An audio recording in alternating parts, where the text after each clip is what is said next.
We got people waiting, standing in the hall, so we better get started. Good afternoon. Welcome to the Appropriations Committee. My name is Rob Clements. I'm from Elmwood and represent Legislative District 2, which is Cass County and eastern Lancaster County. I serve as chair of this committee. We'll start off by having the members do self-introductions, starting with my right. Lauren Lippincott, District 34. Myron Narn, District 30. Jason Prokop, District 27. Assisting the committee today is Corey Beerbaum, our committee clerk. To my left is our fiscal analyst, Eric Kosick. Our page today is Demet Giddick, a UNL student. If you're planning on testifying today, please fill out a green testifier sheet located in the back of the room and hand it to the page when you come up to testify. Online position comments must have been submitted on the legislature's website by 8 a.m. the day of the hearing to be included in the record. If you have submitted a comment online, we ask that you not testify in person today. If you will not be testifying but want to go on record as having a position on a bill being heard today, there are yellow sign-in sheets at the entrance to my left. These sign-in sheets will become exhibits in the permanent record after today's hearing. To better facilitate today's hearing, I ask that you abide by the following procedures. Please silence your cell phones. Move to the front chairs, if there are any, to testify when your bill or agency is up. When hearing bills, the order of testimony will be introducer, proponents, opponents, neutral, and closing. When we hear testimony regarding agencies, we will first hear from a representative of the agency. Then we will hear testimony from anyone who wishes to speak on the agency's budget request. When you come to testify, please state and spell your first and last name for the record before you testify. Be concise. We request that you limit your testimony to 5 minutes or less. When you begin your testimony, the light on the table will be green. When the yellow light comes on, you'll have 1 minute remaining, and the red light indicates you need to wrap up your final thought and stop. Questions from the committee may follow. Written material may be distributed to the committee members as exhibits only while testimony is being offered. Hand them to the page for distribution when you come up to testify. If you have written testimony but do not have 12 copies, please let the page know so they can make copies for you. With that, we begin today's hearing with Agency 54, Nebraska State Historical Society.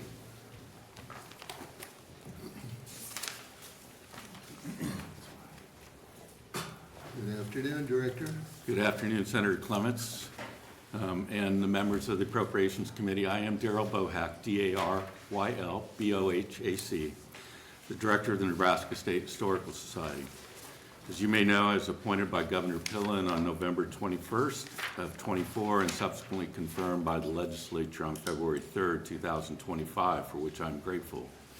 In my short tenure to this point, I've been on a steep learning curve towards developing a more robust understanding of the needs of the agency and all that the Historical Society does on behalf of the citizens of Nebraska. Our funding model is a mix of general funds, cash funds, federal funds, and donor funds, the latter primarily through the Nebraska State Historical Society Foundation. While the goal is to decrease reliance on general fund appropriations over time, I'm grateful for the governor's recommendation to hold our general fund appropriation flat for the upcoming biennium. This will allow the agency the opportunity to continue to explore improving or adding new revenue streams through membership fees and programming charges to meet associated expenses in those areas. It also provides time for us to build donor confidence in the activities of the Historical Society, such as returning permanent exhibits to the Nebraska History Museum, in order not only to sustain current donation levels, but even increase them. In addition to the permanent exhibits, we're moving forward with the reopening of the Capitol Gift Shop. This is occurring with the support of the Office of the Capitol Commission, who will help fund the initial startup costs. We plan to be open no later than June 2nd and possibly sooner. I, along with other members of the agency, have also been working to increase partnerships with other groups, commissions, and boards to share ideas and resources with the aim of spreading the burden across like-minded groups and teams. For example, we have been engaged with Mr. Mike Markey and the Nebraska Arts Council with respect to America's semi-quincentennial celebration, or better known as America 250. Similarly, we are engaged with the Nebraska State Historical Society Foundation to identify those programs and exhibits that attract donor attention. All these efforts are designed to move toward other funding streams. Senator Clements, that concludes my testimony, and I'd be happy to answer any questions you or members of the committee might have. Are there questions from the committee? I had one. Will the budget absorb the gift shop expenses as you open up? Yeah. I mean, I would say especially payroll. Yes, sir. So inside our PSL appropriation, current PSL, and going into the next biennium, we have sufficient funds to add the staff needed to fill those roles. And it'll be 2 full-time positions at the classification of tourism guide, tourism facility operator level. And you'll have to purchase some inventory. You have funds to do that? Yes, sir, we do. And that's the partnership with the Capital Commission, who are contributing some of their cash funds towards those startup costs. Very good.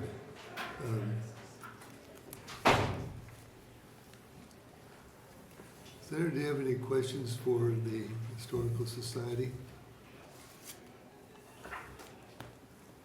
I'm seeing no questions, so thank you, Director. All right, thank you, Senator. Thank you, members. Next, anyone else wanting to testify regarding Nebraska State Historical Society budget?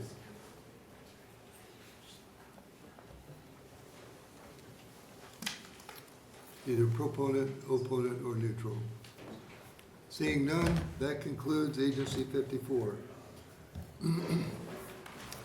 Next agency is Agency 69, Nebraska Arts Council.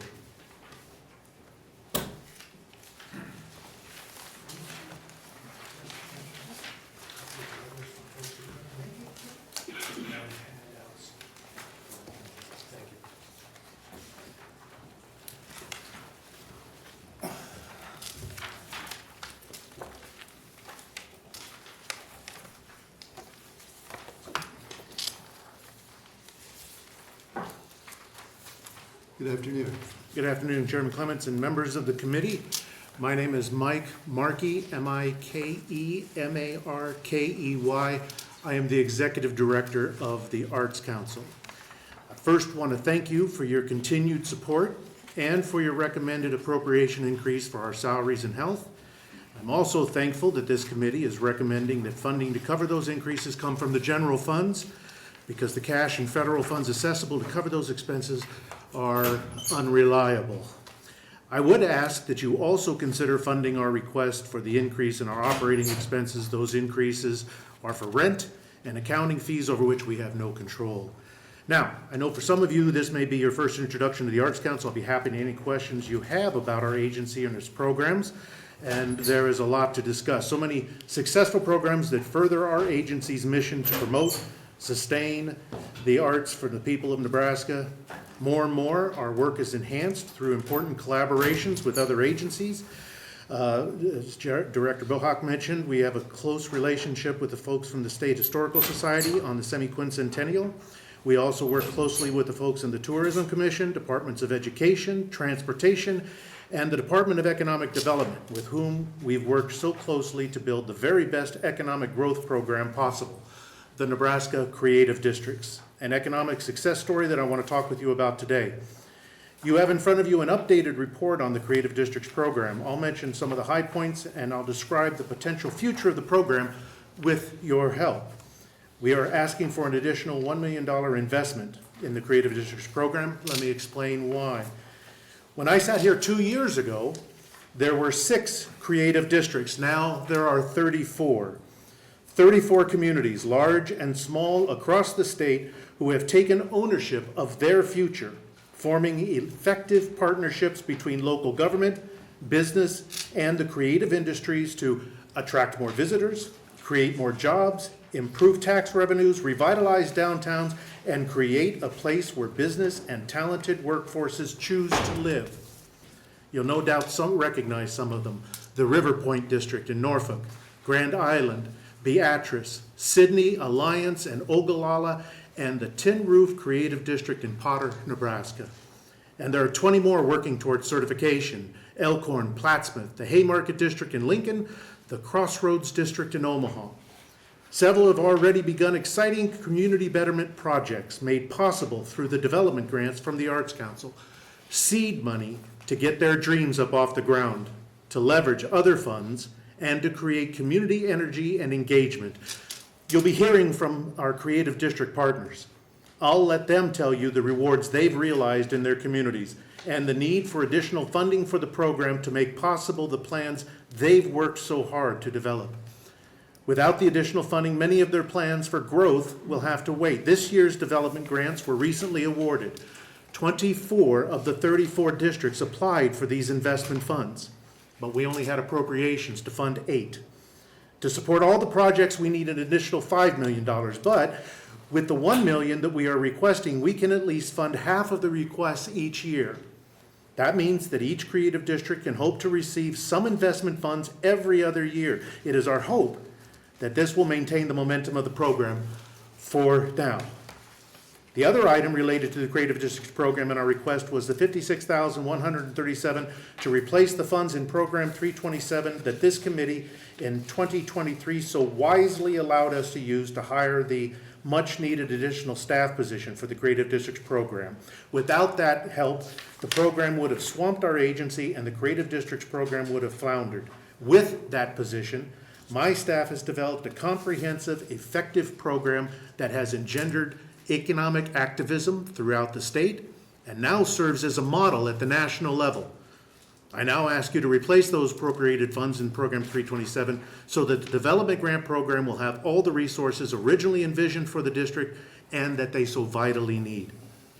Finally, if you need any further example of the arrival of the Creative Districts program, if you'll look on the front page of the report that I handed out to you, you'll see that we were proudly included in this year's passport program through Visit Nebraska. And if nothing says you've made it more than that. So we are very proud to be working together with those folks on that. Finally, I'm proud of the work of the Arts Council and by the work of the Creative Districts. Their dedication and visionary work to deserves your support. I believe the Creative District program will provide sustainability and growth opportunities for rural towns and urban neighborhoods alike for years to come. For their sake, I ask that you fund our budget request and invest in their future. Thank you for your time. I'm happy to answer any questions. Any questions? Senator Prokop. Appreciate, I was going to ask you a question about the economic impact, so I appreciate the handout here. Can you talk a little bit more about the leverage funds and where those come from and, on top of the grants that have been received? Sure. We got in touch with a number of our creative districts over the summer and asked them to provide us with that information. The funds that they received from us through the state, what impact did they have, what other activities were created, and what other funds were generated because of it. So they put together the information, whether they were from private sources or other state or federal, if it included in-kind, support facility space that was lent out to them, that sort of thing, just so that we can see exactly what the impact of the program is in those communities. So it was all generated by the communities themselves. Other questions? Seeing none, thank you for your testimony. Thank you all. Are there other testifiers regarding Nebraska Arts Council? Yes.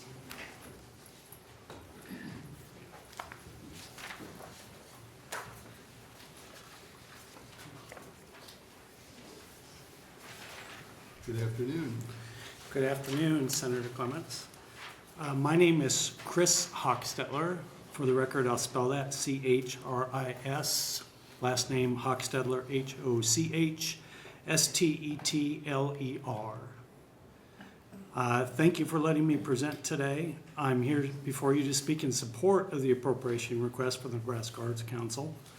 On behalf of several organizations, Humanities Nebraska, which I am currently a board member, Also on behalf of Stewart Museum in Grand Island, where I'm currently the executive director, and on behalf of our creative district in Grand Island, where I am involved as an artist, a retired Army veteran, and someone who is fiercely dedicated to educating our children about the power of arts and humanities in our American communities.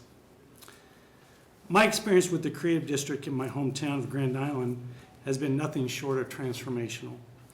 As an officially certified district, we have received the initial $10,000 grant for planning, and we are currently working on our development grant submission. We have already seen the visible and tangible economic impacts of the work in our creative district. Our creative district is typically known at home as the 3rd Street and 4th Streets area in Grand Island. It is now filled with collaborative, creative, and economic effort. We have a branded logo, a website, and we are running pilot programs like the middle school art project called What Creativity Means to Me. That program involves students and local businesses in the district to exhibit student art and to draw parents and relatives into businesses they don't normally patronize. And it increases an overall awareness that art promotes business growth when it is coupled with partnership and intention. We've had a bridge concert, in quotation marks, I put that because that was the name of the concert, but it means more than just a name to us. That bridge concert was designed to unify the 3rd and 4th Street business improvement districts. And we are planning the next concert as we speak. The district in Grand Island is bustling, and it is the go-to space for everybody in Grand Island. All of this is really great, but I would like to share the biggest impact of the creative district in Grand Island as I see it. I recall what is now our creative district as a child growing up in Grand Island in the late 60s and 70s. It was really what it was the physical personification of division in our community. Two neighborhoods divided by tracks. On one side was the haves, and on the other side was the have-nots. As a child born to a homeless woman without much opportunity, I was acutely aware of the community restrictions this actually meant for me. Through the years that I was away with a 20-year Army career, that division shifted to one of culture, language, belief, and race. Over the past 5 years, the creative district process itself has started to blur and even tear down that division. We are coming together as a community across this divide for the first time in my 58-year lifetime. It has been difficult, but also incredibly profound. Businesses and people, community are now sitting at the same table and discussing the future of our community because of the creative district process. Some may see it as a great economic development for our communities and for our state, which I believe it certainly is. I see it as both that and a tool that has not only closed the division in a community, it has been nothing short of healing. Your support of this appropriation means so much to a community like ours that is fighting division like Grand Island and many others in our state. But it also means so much to businesses, tourism, culture, and even to veterans.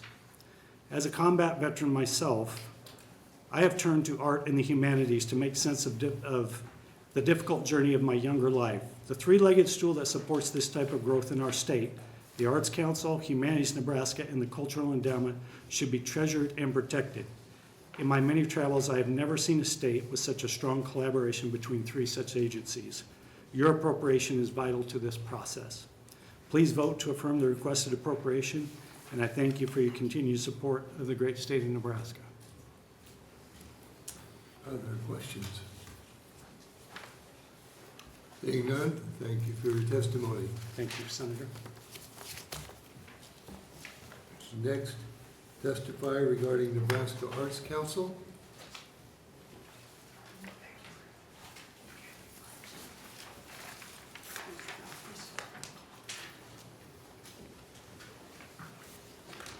Good afternoon. Good afternoon.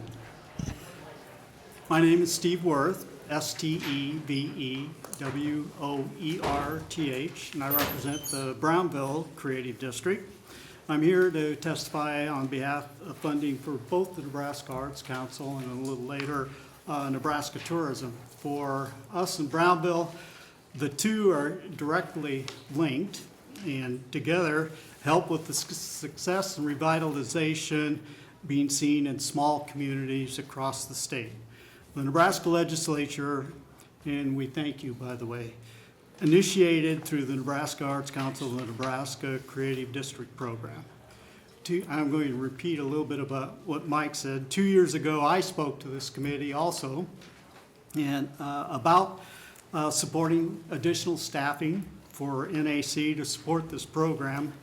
And as he indicated, at that time, there were only 6 of us across the state. Now, with 34 representing communities from Fall City to Chadron, they cover the entire state. Of the 34, only 5 are in the Omaha, Lincoln, Grand Island area.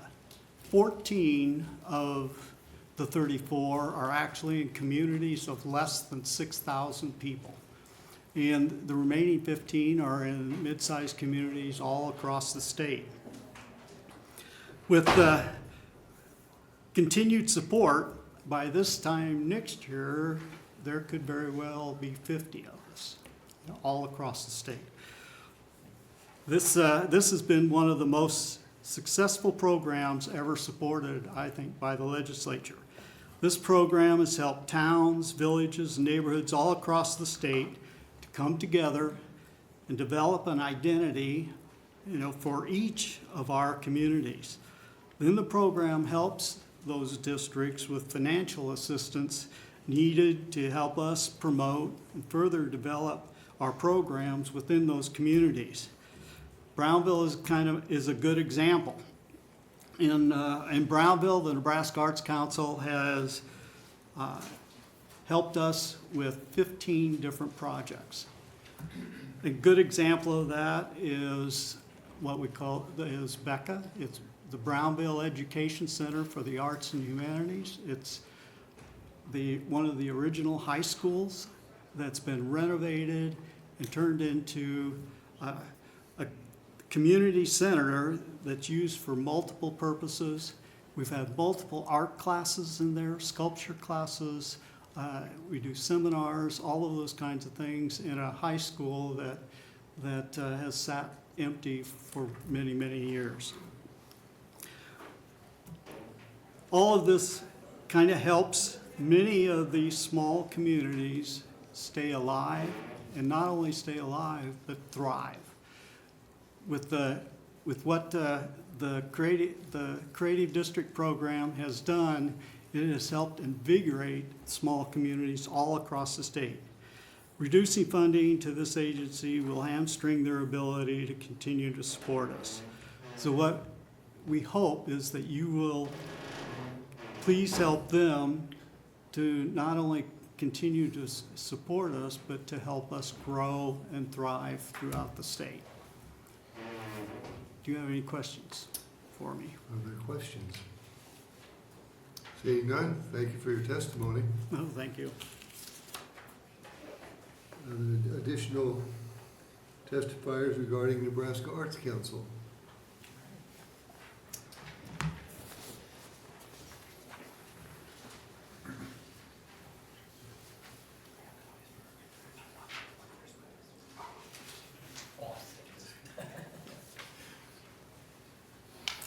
Good afternoon. Good afternoon. My name is Dr. Lance Nielsen, L-A-N-C-E-N-I-E-L-S-E-N. I'm the Executive Director for Nebraskans for the Arts. We're a nonprofit organization dedicated to support and advocate for the arts, and so I'm here today to support the Nebraska Arts Council and everything that they do. You've been hearing some testimony this afternoon about the successful Creative District program. I would like to put my attention on the other Arts Council programs impacting artists and arts education. One of those important grant programs is for schools, called the School Bus for the Arts program. The grants include Nebraska Arts Council underwriting expenses for schools to send more than 15,000 students on arts-related field trips. We know these experiences really truly enhance the learning opportunities for students. Another program is the Creative Aging Arts Program, a very innovative statewide initiative that provides older adults, 55 or over, with creative and educational activities to address the problem of isolation and loneliness that many older adults experience. Over the past 4 years, 89 artist residencies have been funded, impacting 35 communities across the state, engaging more than 1,400 individuals. Another program, the Nebraska 1% for Art program, has been in effect since 1978 and has generated more than $7 million in public artwork for state buildings, state colleges, and the University of Nebraska buildings, as well as maintenance fund for the collection for the collection of these artworks. In addition, the NAC staff is also coordinating with partners with the Veterans Arts Initiative to develop powerful programs that give our armed forces veterans an opportunity to express themselves, develop a community-specific culture, and process their experiences through the lens of the arts. This is all to promote wellness and mitigate the effects of trauma with our veterans. Those are just a few of the wonderful programs that the Arts Council does to support Nebraskans. Anytime when we have conversations about a budget shortfall, we have to remind ourselves to consider revenue-generating opportunities as well. The arts impact the economic sector in a very positive way. I have provided you with a Nebraska Arts facts sheet. The Nebraska arts and culture sector was a $3.6 billion industry in 2022. That's 2.21% of the state's GDP, representing 31,228 jobs. The arts and cultural industries that the Nebraska Arts Council supports is an important component to the growth of our economy, as well as attracting and maintaining a younger workforce in our communities. So again, thank you for your work on this committee, and thank you for your continued support of the Nebraska Arts Council, and I encourage you to consider the request of arts funding for the next biennial budget. Is there any questions I may be able to answer? Other questions? Seeing none, thank you for the information. Thank you for your testimony. Thank you. Additional testifiers regarding Nebraska Arts Council? Proponents, opponents, neutral. Seeing none, that concludes Agency 69. We have online comments. Online comments for the record, for the Arts Council, proponents 20, opponents 0, neutral 0. That includes the Arts Council hearing. We'll now open the hearing for Agency 91, Nebraska Tourism Commission.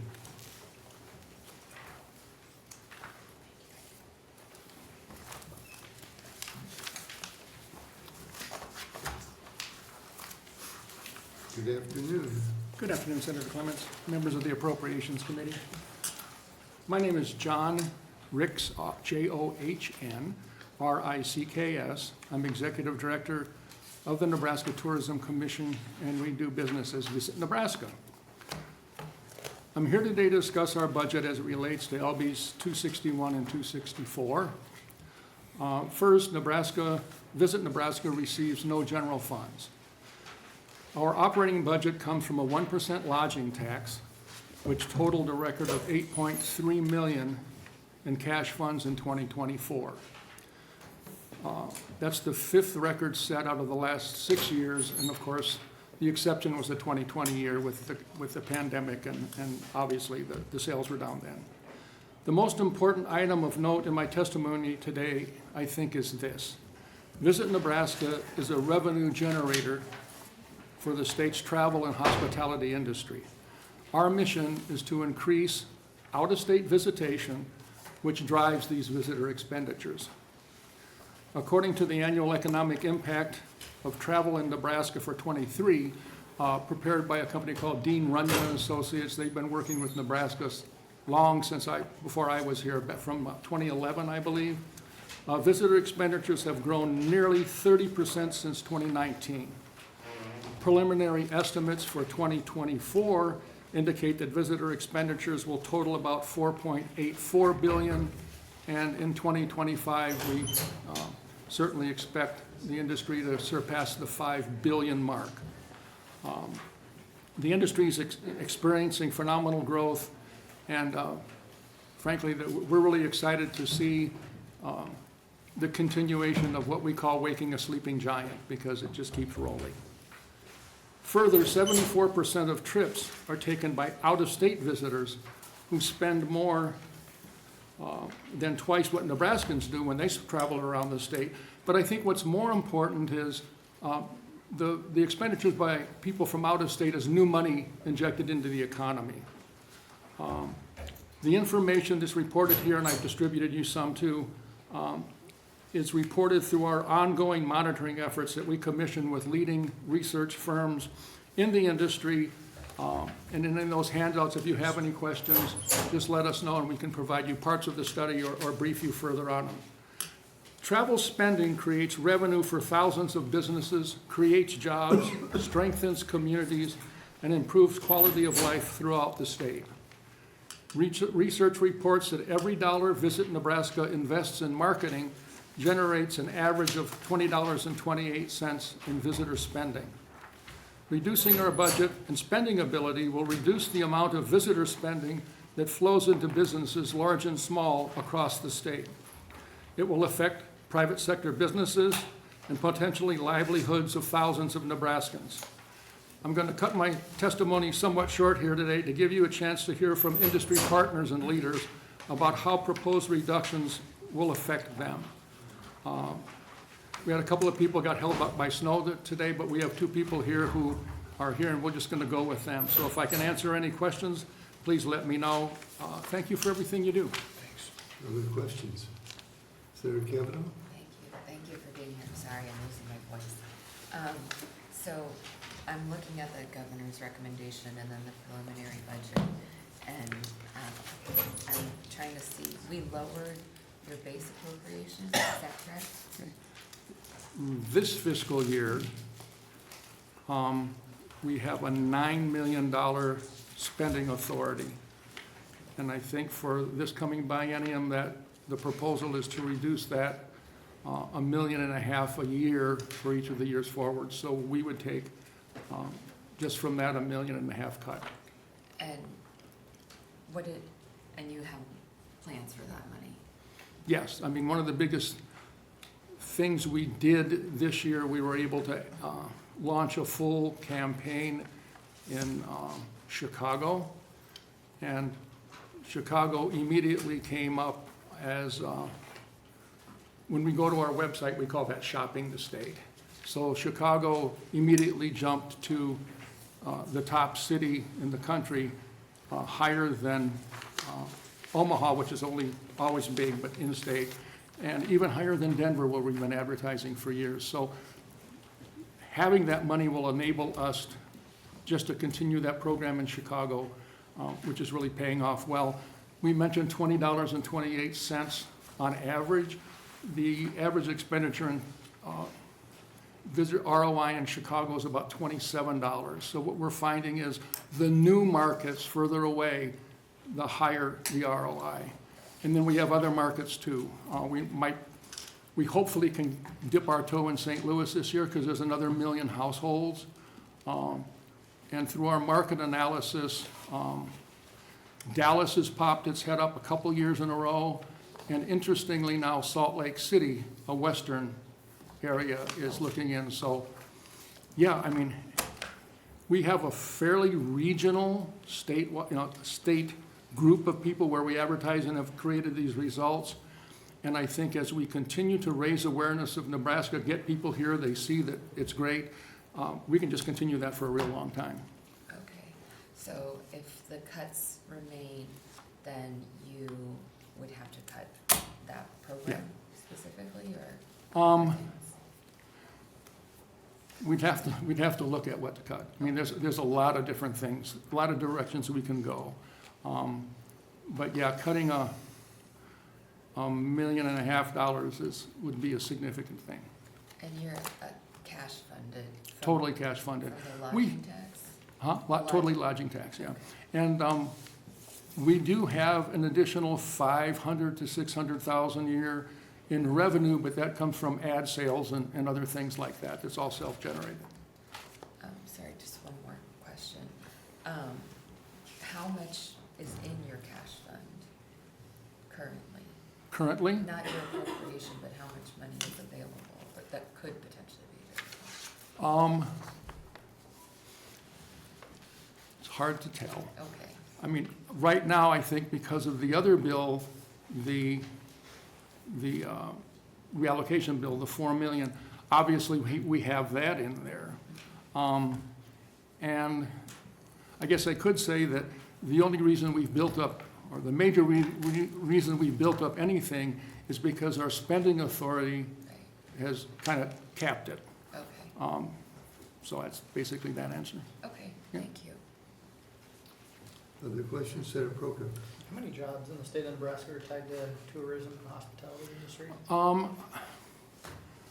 The Runyon report is in there. It reports that it supports about 41,000 jobs. And then Department of Economic Development, I saw 6 months ago, reported something out of, I can't remember the name of the department, but it said 60, 70,000 jobs, because you include the restaurants and everything else. Maybe that's, sorry, can I ask a follow-up? Yes. Just in terms of, because thinking about jobs and then when people come to visit the state, because this committee, we're always thinking about revenue and returning dollars to the state. How long, or does it explore in the study, how long people stay in Nebraska once they're here? Is it, I know hotel occupancy signals some health of the hospitality industry. Is it Yeah, I are these mean- day trips from kind of those regional sectors? Yeah, it's or been pretty good. We single just days? finished the first for us, a visitor study, which reports those kinds of things, the activities they participate in, how long they stay here. It's about 2 nights, 2.3 people in a party, and so we're now tracking all those things, so we have a better feel for what's happening. But I've been here, I'm 8 years old now, 8.5, or 8 and a few months old. Yeah. Everything we seem to do, every market we go into, every new program we have keeps growing things, so we're really excited. Okay, one more, Yeah. I promise. Is there any indication of, are those visitors, are they young people, are they families? I guess, question being, if they're young people, obviously, if they get here, they visit, we want them to see this as a potential place they might want to move to and Yeah. take positions. Truthfully, it's all over the place. And I can say that we started a program last May with the Department of Economic Development on our website. We added a link called Relocate to Nebraska, and what the concept there is, our pipes are pretty big. We have 1.2 million visitors to our website, so we're trying to give them an opportunity to push off, and we've referred over 7,000 people now who, when they go to Good Life is Calling and searching in those job sites and stuff, we have about 18,000 searches in there. So truthfully, that's just the beginning. We're looking for a lot of other ways to do it, but that linkage is happening now, yeah. Thank you. Senator Dorn? Thank you, Senator Gomez. Thank you for being here. You said, I think, that your cash fund is 1% lodging tax. What all is that lodging tax? Just hotels and motels, or do we have other aspects also? Hotels, motels, campgrounds, Campgrounds? yeah, the Airbnbs, the vacation rental properties. Revenue worked a few years ago to make sure that they were able to track all those properties. They cut deals with Airbnb and VRBO and those things, saying that if those products, those companies wanted to get on those things, they'd have to have a Nebraska number. So we're tracking them, yeah. So it's everything, yeah. Thank you. Other questions? I had one. Yeah. What is Nebraska's tagline slogan? We don't have one. Okay. We're gonna kick off a new campaign. The other one has been gone for about a year and a half.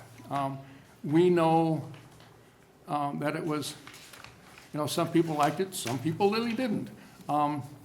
At that point in time,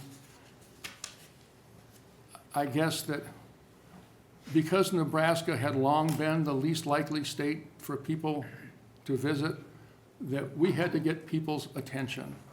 And we can go into the creative aspects of doing a tagline, we don't have to, but we had to get people's attention somehow, and it worked. And frankly, it's working faster. We know now that those barriers to people coming here are actually changing pretty quickly. And we're creating some new stuff that'll deliver on that, yeah. Okay. Visit Nebraska is the theme, and I just want to add this really quickly because this goes to your question. North Dakota did a study a couple of years ago about workforce, and they discovered that about 68% of people who've moved there or moved their businesses there actually were visitors first. So we're working with Destinations International on a lot of outreach programs and community activation programs, because the more people we get to visit here, we're going to get some of those people to become Nebraskans or move their businesses here. Thank you. Mr. Ricks? I see no other questions, so thank you for your testimony. Thank you very much. Next, testify regarding the Tourism Commission.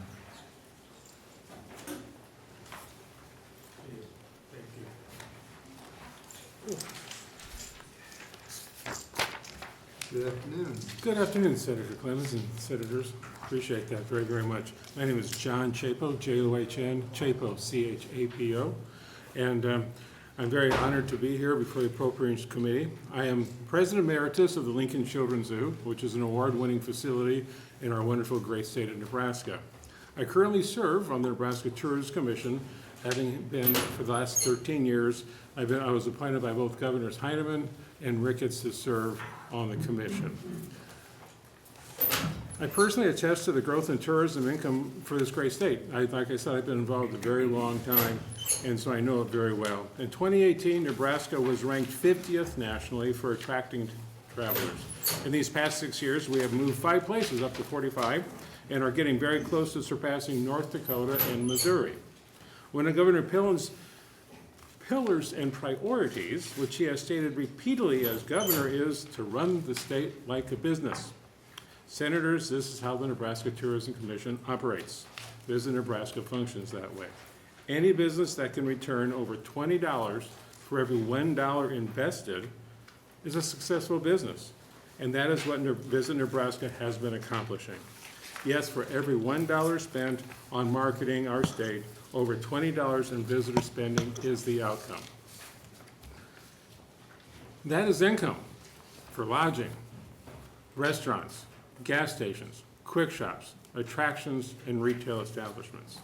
The proposed reduction in spending authority of $3 million and the sweeping of $4 million in cash funds from Visit Nebraska is the equivalent of potentially costing the industry approximately $143 million in visitor spending. Those are lost dollars in the Nebraska economy.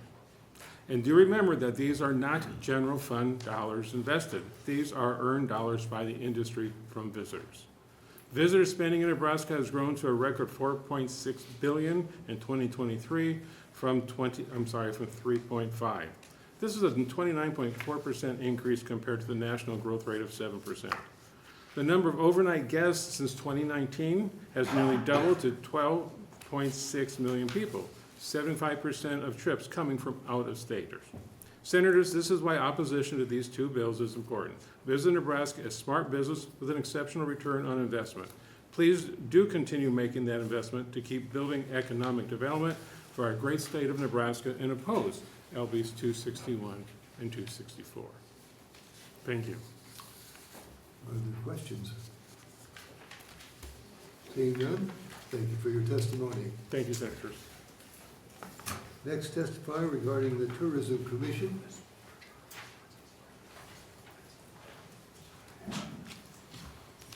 Good afternoon.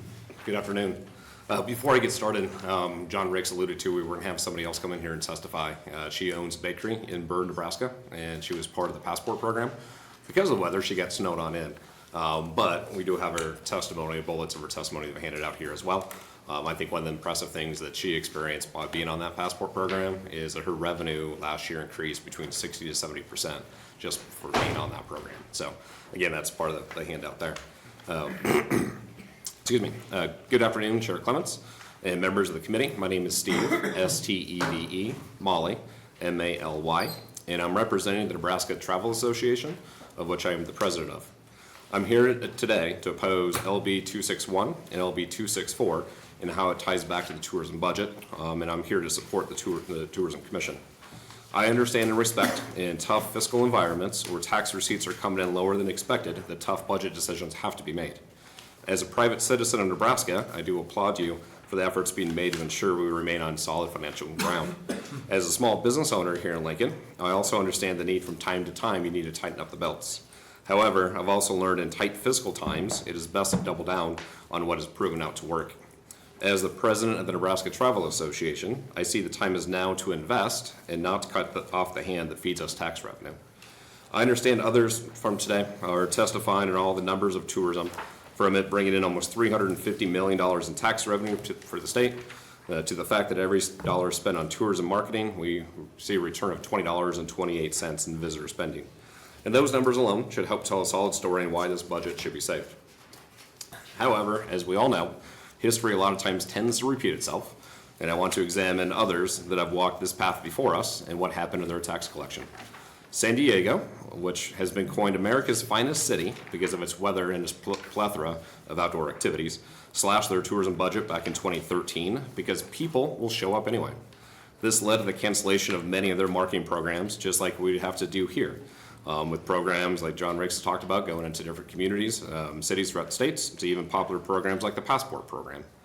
During 2013 alone, San Diego region lost about $560 million in visitor spending, which led to an estimated $24 million in lost tax revenue. Now let's head up the coast a little bit to the state of Washington. Back in 2011, Washington became the only state with no state tourism office after its legislature completely defunded the tourism program to help fix a budget gap. Montana noticed this and doubled down on their marketing efforts by increasing their budget by 31%. Within the first 12 months, Montana saw a 70% increase in tourism in their state. Now let's head to our neighbors to the west, Colorado. Much like San Diego, there was a big belief that Colorado and its vast outdoor playgrounds really sold itself.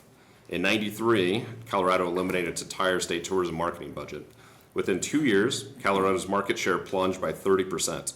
This equated out to $1.4 billion in lost visitor spending annually, equating to over $100 million in annual state and local tax receipts that were forever lost. It took them over 21 years to recapture that same market share that they had lost. In closing, we want to ensure history does not repeat itself. In fact, with the budget shortfall, let's drive even more people from out of state to pay our local taxes. Let's continue to capture money from people who live in Colorado, that are visiting from Chicago, that are road tripping from Kansas City, and let's start collecting taxes from people in Iowa for a change versus the other way around. There is a time to cut and there's a time to invest. Now is the time to invest. Thank you for your time today. I'm more than happy to answer any questions you may have. Other questions? Seeing none, thank you for your testimony. Thank you. Next, testify regarding the Tourism Commission.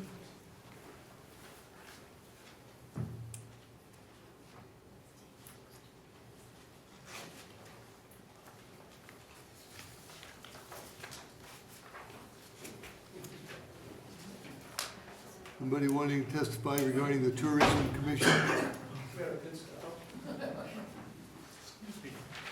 Sorry about Good afternoon. that.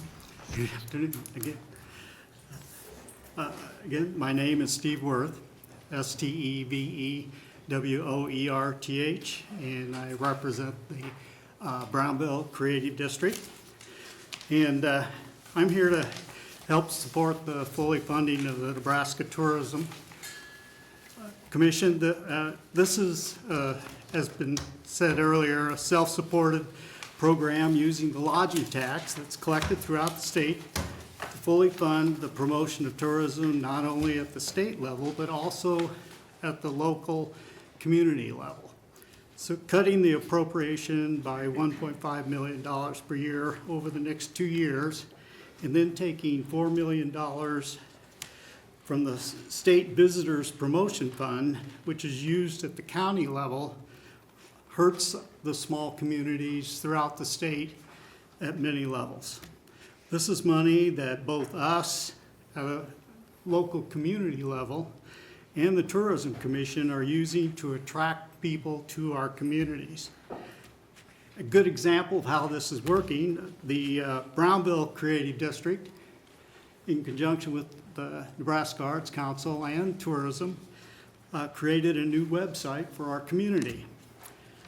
Just in the past month, the traffic that we are seeing on our website reflects the work that's being done by the State Tourism Commission. Outside of Omaha and Lincoln, we are seeing significant traffic on our website in Brownville, a community of 140, from Des Moines, Chicago, Kansas City, and Denver. In addition, we have received hits from 19 different countries in just the last month. And this is Brownville, Nebraska. You can be sure that we are not marketing in Brownville anywhere outside of the state, so this traffic is indicative of the efforts being done by the state to market Nebraska well outside of our local region. Once we get people to visit both us in Brownville and in the state, we know how to make them feel welcome, and we can show them all that we have to offer here in our beautiful state. Each visitor then becomes someone who will remember Nebraska and potentially will come back here perhaps to stay. The key to getting them interested in the first place is the promotions that are being done outside of the state by the Tourism Commission. Visitors are the key to new residents and all the potential they bring with them. Bottom line for these dollars is they are a pay-it-forward investment in our state. Now is the time that we should be doing more of that, not less, to promote our beautiful state and all that we have to offer. Thank you. Any questions? Other questions? Seeing none, thank you for your testimony. Thank you. Additional testifiers regarding the Tourism Commission?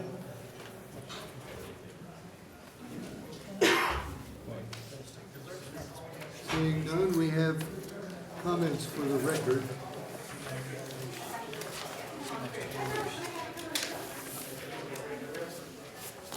For the Tourism Commission, there are online comments. Proponents 0, opponents 9, neutral none. That concludes Tourism Commission agency hearing. Well, no, just. Next, we will switch to Big Mac.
Before we start, we had an email today from Sharon Heffley from South Central Economic Development District. Is that person here today? They said they weren't probably going to be able to travel, all right? So if they're not here in person, we'll just distribute the letter that was submitted. All right, we'll next open a hearing for Agency 72, Department of Economic Development.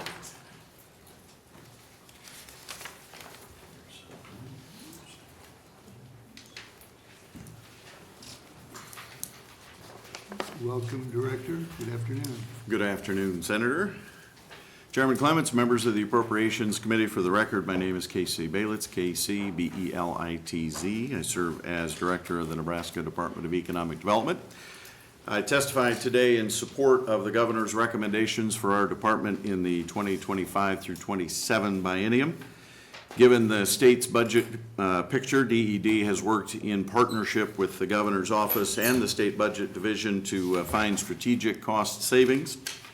We've identified cash fund excesses, sought a return to pre-COVID levels of spending in some programs, and in a couple of cases, proposed discontinuing programs with a lesser return on investment.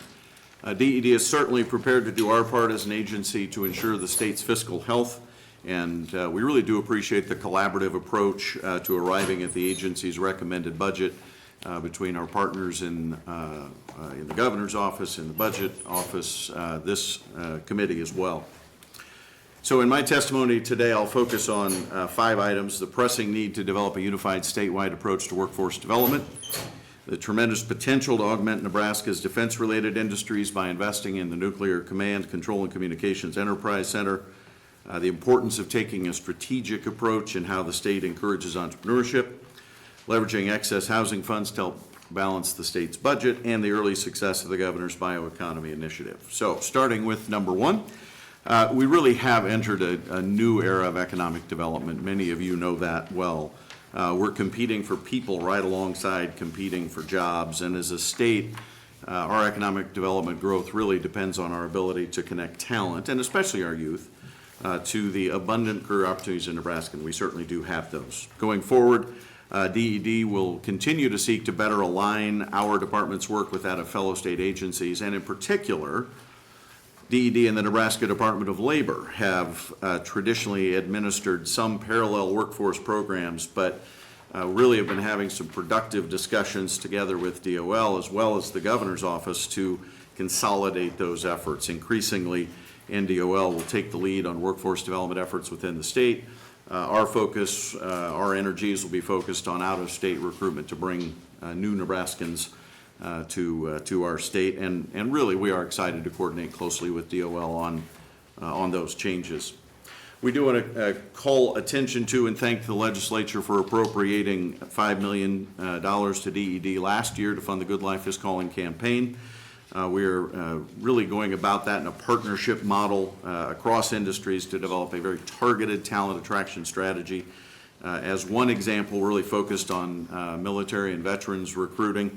And so we have been to job fairs focused on military vets, those who are still in the military and transitioning out, or those who have already retired from the military. Been to Colorado Springs, Chicago, Dallas. In fact, we're in Texas for another one just late last week. As you all know, Nebraska has really built a reputation as a great place for military members to put down roots when they return to civilian life. Our unemployment rate among veterans is 1.3%, microscopic really. That is among the lowest in the nation. It really signifies the value that Nebraska places on the skills and experiences gained during military service, and we really feel like that's a great target. It's only one example, but it's a good example of how we're really trying to target our efforts and our investments in that space. Alongside that, we really see incredible potential to welcome even more veterans to Nebraska by supporting the transformative NC3 Enterprise Center. With our state's strategic location in the center of the country and steadfast support for the military, Nebraska is an ideal place for NC3 operations to find a home. This was reinforced last year when the U.S. Air Force announced the decision to establish the 95th Wing at Offutt. There is just vast potential to facilitate future growth by establishing an ecosystem of academics, cybersecurity specialists, defense contractors, private industry, and innovators to commercialize new technologies. NC3 can be a magnet, can be a place where that all happens together, and that will draw talented professionals, many of whom are going to be veterans, to Nebraska. The governor's budget requests for DED to receive a cash fund appropriation of $25.5 million in this fiscal year for the NC3 Enterprise Center. And the governor also calls for utilizing $4.5 million of excess site and building development funds for that NC3 center as well. And the department fully supports that combined $30 million investment. I would, on that note, just because we have gotten some questions, I do want to emphasize the importance of preserving the Site and Building Development Fund as a tool. It's really the agency's flexible tool for business recruitment and expansion projects. And SBDF is funded through a portion of the dock stamp tax, as many of you know. It provides about $3.5 million annually for that day-to-day economic development work. There are a variety of proposals this year around the dock stamp, some of which would take that revenue away from SBDF.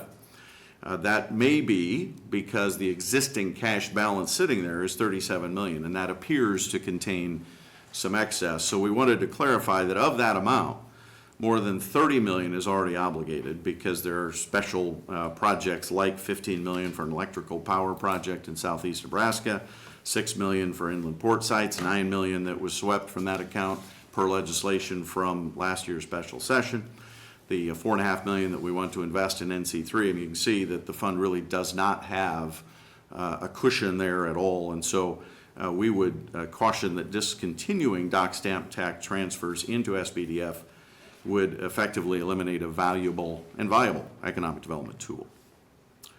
Finally, or next, Governor Pillen has been an outspoken supporter of entrepreneurship and innovation during his time as governor in our state, championing initiatives like the governor's new venture competition. And at the same time, he has challenged all of us in state agencies to streamline our operations to improve efficiency. And to that end, we support his recommendation to discontinue the Nebraska Small Business Assistance Act program. Initial analysis of NSBAA indicates it has had limited effectiveness compared to others.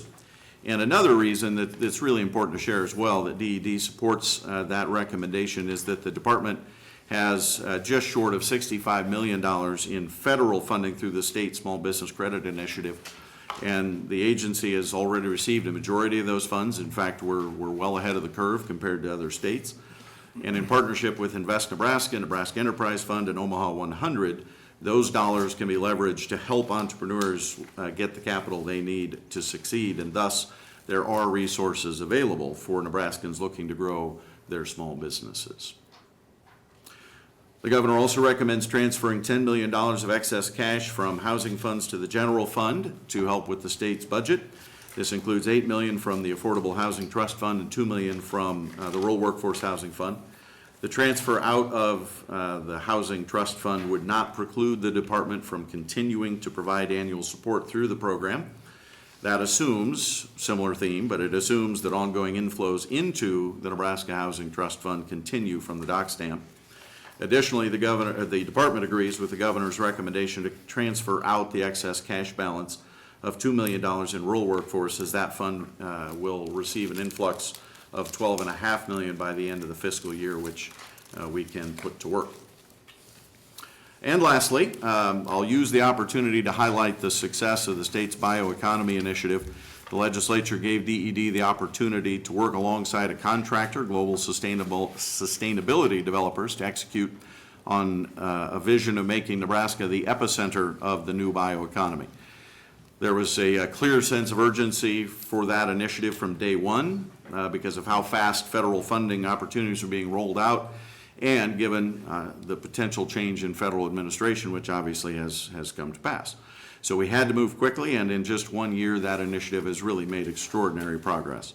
The contractor we engaged already had experience working in that space, had good contacts on both sides of the political aisle, was really uniquely aligned through experience and relationships to give Nebraska a head start on that work. And through that GSD state partnership, we have already secured $507 million through 2 federal grants. And those are tangible results that Nebraska's taxpayers are getting at almost 204 times return on the investment in that initiative already, and I would say there's more to come as the bioeconomy initiative has really opened the pipeline to the Department of Energy and others, but particularly Department of Energy, where we have 8 to 10 projects that are in the pipeline with DOE for loans or grants that could total in the billions of dollars coming to our state. With the change in the federal administration came an opportunity to amend the agreement with GSD to shorten the term. Primarily two things. The Pillen administration has really established strong ties with new partners in the relevant federal agencies. Given those connections and, again, the current budget constraints that you all are working through, we amended that contract to save Nebraska taxpayers more than $400,000. We're appreciative of the partnership with GSD that allowed us to reach agreement on that change to make this a smooth transition to DED leading that effort. Our thanks to Governor Pillen and the committee for supporting the department's work in the past to create opportunities for Nebraska's people, businesses, and communities. I appreciate your consideration of the aforementioned items and the rest of our budget recommendation. At this time, I'm happy to answer any questions that the committee may have. Other questions? Senator Spivey. Thank you, Chair, and thank you, Director, for being here. I appreciate you coming in your testimony, and I'm glad that you are a little bit more optimistic. I have a little bit more pause in some of these cuts, and so I just have a couple of questions. I apologize, Chair. It's a few questions, if you will just let me get through. And so, you know, as we talked about, and the governor has said that his cuts are going back to pre-COVID spending. However, we know that COVID really uncovered our very fragile social systems, and that people have not returned to this like status quo where we would have considered normal. And so I would love if you could maybe give a little bit more color to how do you evaluate your programs for some of these cuts? What impacts are you seeing around the pandemic and what it still has around economic development and like our vision for the state? That's my first question. Well, there's a little to unpack there. I'll say our vision for the state in terms of economic development is really to try to be strategic and targeted. Just don't have the resources to do everything that might be nice. Really trying to focus on the must-haves as opposed to the nice-to-haves maybe is one way to characterize that. And in doing that, you have to really focus on the existing assets. And so that is Nebraska's people, Nebraska's natural resources, our geographic location in the center of the country, et cetera. And so that leads you to those strategic priorities in the bioeconomy, in insurance and fintech, around the opportunities we have with Offutt and the resource that is. So those strategic assets, strategic decisions based on our assets, that would be the vision question. We evaluate these in large part based upon, you know, do we see return on investment, do we see demand, and I think clearly some of the decisions are borne out by those statistics. The other thing I would say too is as I said, one or two programs that would actually be eliminated in the governor's budget. For the most part, it really is not a cut, it's not cutting a program, it is going back to where we were. And obviously the last few years have been pretty out of the ordinary, pretty extraordinary in terms of the budget here in a very different way than we are today. And so the vision of the governor, the budget office, our department is to do what has traditionally been done, because the last few years have not been typical, you know. Thank you. And so we've been having a conversation, we just had this on the floor about priorities, right? Like resources are always finite. That's not changing, but we have to prioritize what, and in this body, the impact that will be most transformative for Nebraskans and really aligned to what they are holding us accountable to. And so you mentioned that there is the kind of collaboration now with the Department of Labor. And labor and DOL is not inherently economic development. I would argue that there might be some complementary strategies, but inherently your roles have been very different. And when we talk about, and for me, and what I said on the mic today is when you talk about economic investment, we're prioritizing workforce wages and childcare. Like those are, and you can add housing in there, right? Like those are the things that we need to look at. And so as you all are streamlining and kind of releasing some of your strategies as it relates to DOL, if you can maybe talk about then what is their vision for that and strategic input, and then how does that affect your operations? Does that mean that you're eliminating jobs? Are you giving jobs to DOL? Like, what does that look like from an operational standpoint too? Yeah, great question. Obviously, I wouldn't presume to talk about Commissioner Thurber's vision for their agency necessarily, but we have had a lot of conversations, as I referenced, and I really am. I am very excited about what DOL is going to be able to do with a more more coordinated approach across the state enterprise. You made a really good point that traditionally economic development, workforce development haven't necessarily been the same thing, and that's absolutely right. I do think today there's less of a line between the two because so much of economic development is driven by our success in workforce development. I believe firmly if we could go to whatever prospective company and say, we have all the talent you need, that would probably be about the only incentive we'd have to give somebody, and they would move to Nebraska. So workforce development is it's almost part and parcel to economic development today. I think it's different than it has been traditionally. And so we're more closely aligned in that way.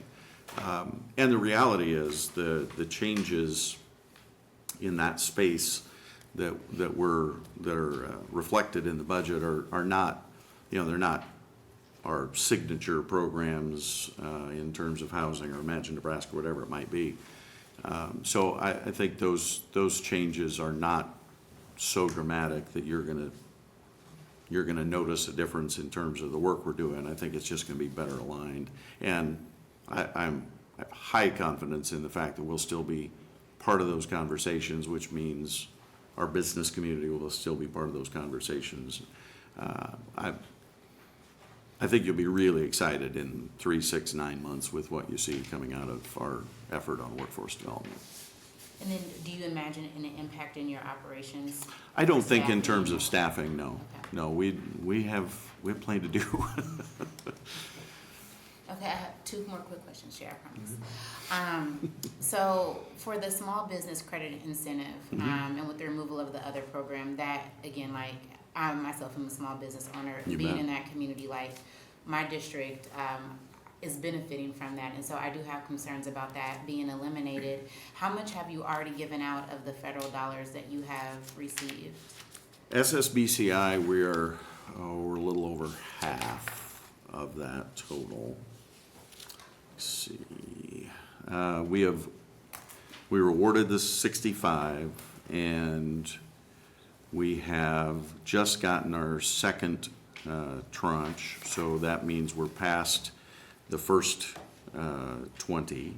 So we're getting close to half of that, but obviously still a lot left to go. And are you all tracking, because the idea with the other program was for like startups, like small mom and pops versus bigger organizations that could really secure some of that SSBCI. So are you all tracking to see the impacts of those smaller, true startup mom and pops from Nebraska versus maybe a larger company that can access that capital? Yeah, we'll certainly be able to tell you as we go along and when we get done what was the nature of those investments. Absolutely. Okay. And then my last question is around federal funding. So we have heard in the body today and every day, just with the pauses, executive orders, folks are very concerned with federal funding, but it seems to be in your opening that you really made the case that you, and it sounds like the governor in your conversations in this planning, feel really confident in federal funding, where policy is not moving here because folks are worried about federal funding.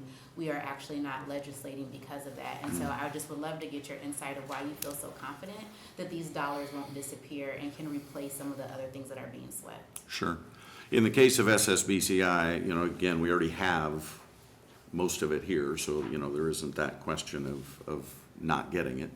In the case of the bioeconomy, which is probably another element of that you're referring to, while I know better than to say anything is a sure thing or anything's a guarantee, we have continued to have very good discussions.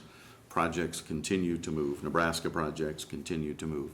As late last week, there was another meeting in DC in that office that suggested even as late as, again, late last week, those projects are still moving forward. And we have seen others around the country that have been awarded in that same space. The language may change, the priorities may change, but a lot of what we're talking about there is it's rural economic development, it's reshoring, it's bringing those critical resources back to America. I think a lot of that is in alignment with where the Trump administration is headed. So that's why we feel confident, but again, I know better than to guarantee you anything about any of that going forward.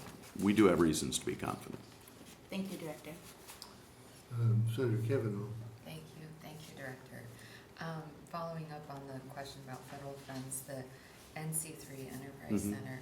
So if federal funds don't come through, then what happens with that project? That project is, I'll say this, I'm going to tell you what I believe to be true. If I end up being incorrect, I will let you know in a day. But that's really, NC3 is the federal effort. The center here is really a private and state initiative. So the question in terms of federal funding is really more around the base continuing to operate and bringing new missions here, et cetera. The facility in Nebraska is going to be primarily private enterprise. So if. Primarily. So if the base loses some of its assignments and goes down in size, is this plan still going to move forward and be viable? That will be a decision for, the free market to make in that case. Is it, is that building, is that campus still going to work? And obviously, again, there's no way to guarantee any of those things going forward. I would say as we sit here today, we feel very good about the prospects for that project going forward. We have what they call the demand signals from the base that they're going to move into these missions, which is intended to be reflected in the tenants in that building on that campus. So as we sit here today, yes, we feel very good about the prospects for that. And what is the timeline for that project? They're hoping as early as this year to be underway with construction. Okay. I appreciate, as Senator Spivey said, your certainty. But the debate on the floor this morning around my bill should have the same certainty, because there's been no indication from the federal government that these grants are going away at all.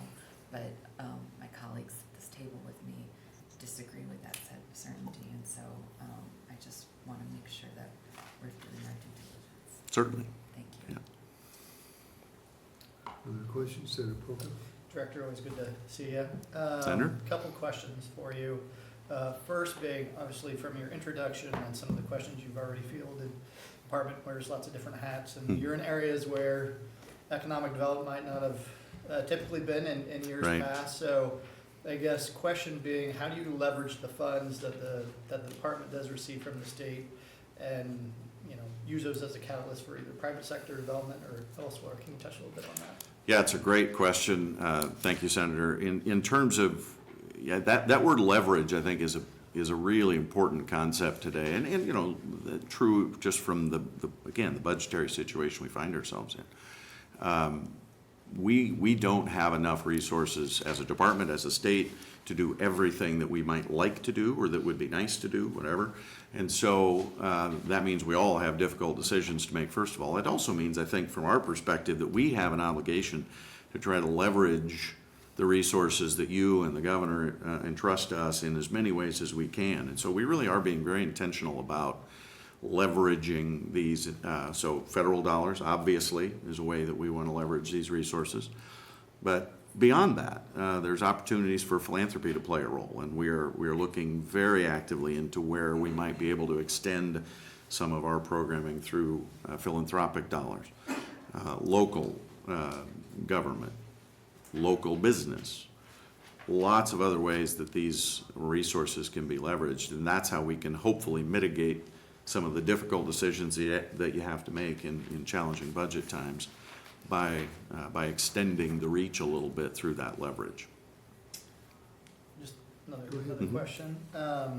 So within the preliminary budget, we removed funding for the Business Innovation Act. That's a program that I've heard many positive things about, but can you talk a little bit about outcomes from that program or your experiences? Yeah. Or the department's experience, I guess? Sure.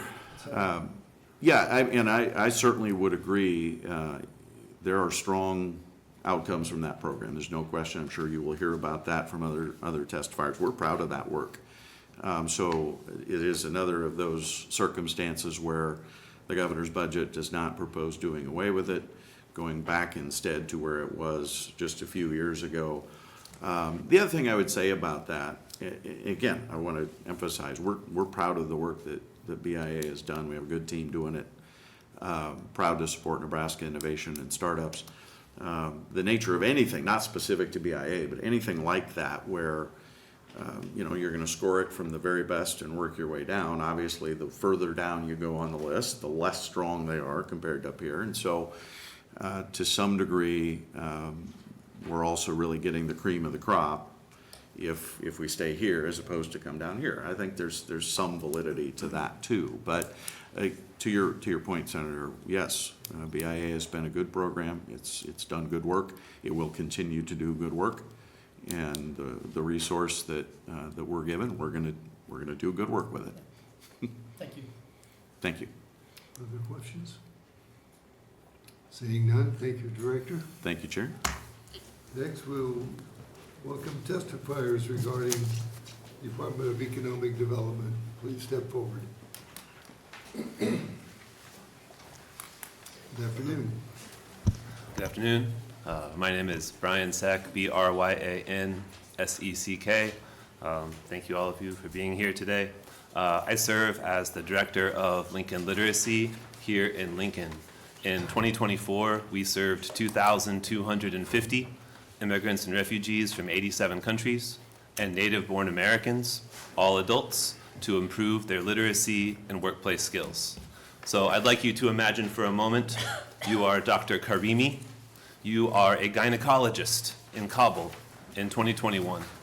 And when the Taliban took over and we evacuated, her and her family were able to come here to Lincoln, Nebraska as refugees. The difference is when those airplane wheels land on the ground at our airport, she's no longer a doctor. Medical degree in Afghanistan is not valued here. So she came to Lincoln Literacy, and what's really interesting about her and others, she actually didn't need our help to learn English. She needed our help to get back into her career. We have a CNA prep program, Certified Nursing Assistant, and she went through that program and got hired as a CNA. So imagine for a moment you're a practicing doctor, and now you're an assistant to a nurse here in America. But in all of that time, she's learning the vocabulary, technical vocabulary of being a medical professional in America, but also the culture of being a medical professional in America. She is now has a full scholarship, which we helped her get, to Southeast Community College. She'll become a surgical tech at the end of, she's got about a year to go. And from there, she'll be starting at about $70,000. She already has a job lined up. What we do is maximize talent. And one way that we do that is utilizing interns. So we are a recipient of the Intern Nebraska program. We are a opponent of what was LB 423. We are here to advocate for Intern Nebraska's budget to be continued into the next budget. We receive about $8,000 from Intern Nebraska to help our intern programs. I know that doesn't sound like a lot of money, but it's a lot to us. Basically, what it lets us do is instead of having 2 interns, we're able to have 4. One of our former interns is behind me. She'll speak next. I won't steal her thunder. But of the last 5 interns that we've had, we've hired 3 full-time. A different intern who is a Union Adventist student, she's taking her midterms today. Otherwise, she'd be here. She sends her regards. But she did a great job testifying on Monday. In Lincoln, we have over 6,000 open jobs in this town. We have a 2.5% unemployment rate. We have more jobs than we have people. So talent retention, in my opinion, becomes one of the most important things the state can do. I was a part of the Blueprint Nebraska effort with Governor Ricketts. I was on the workforce committee. I used to be the director of workforce development for Lincoln Partnership for Economic Development. I went to all of those meetings, every single one. There were many. The number one priority that came out of it was talent retention and workforce development. And here we are.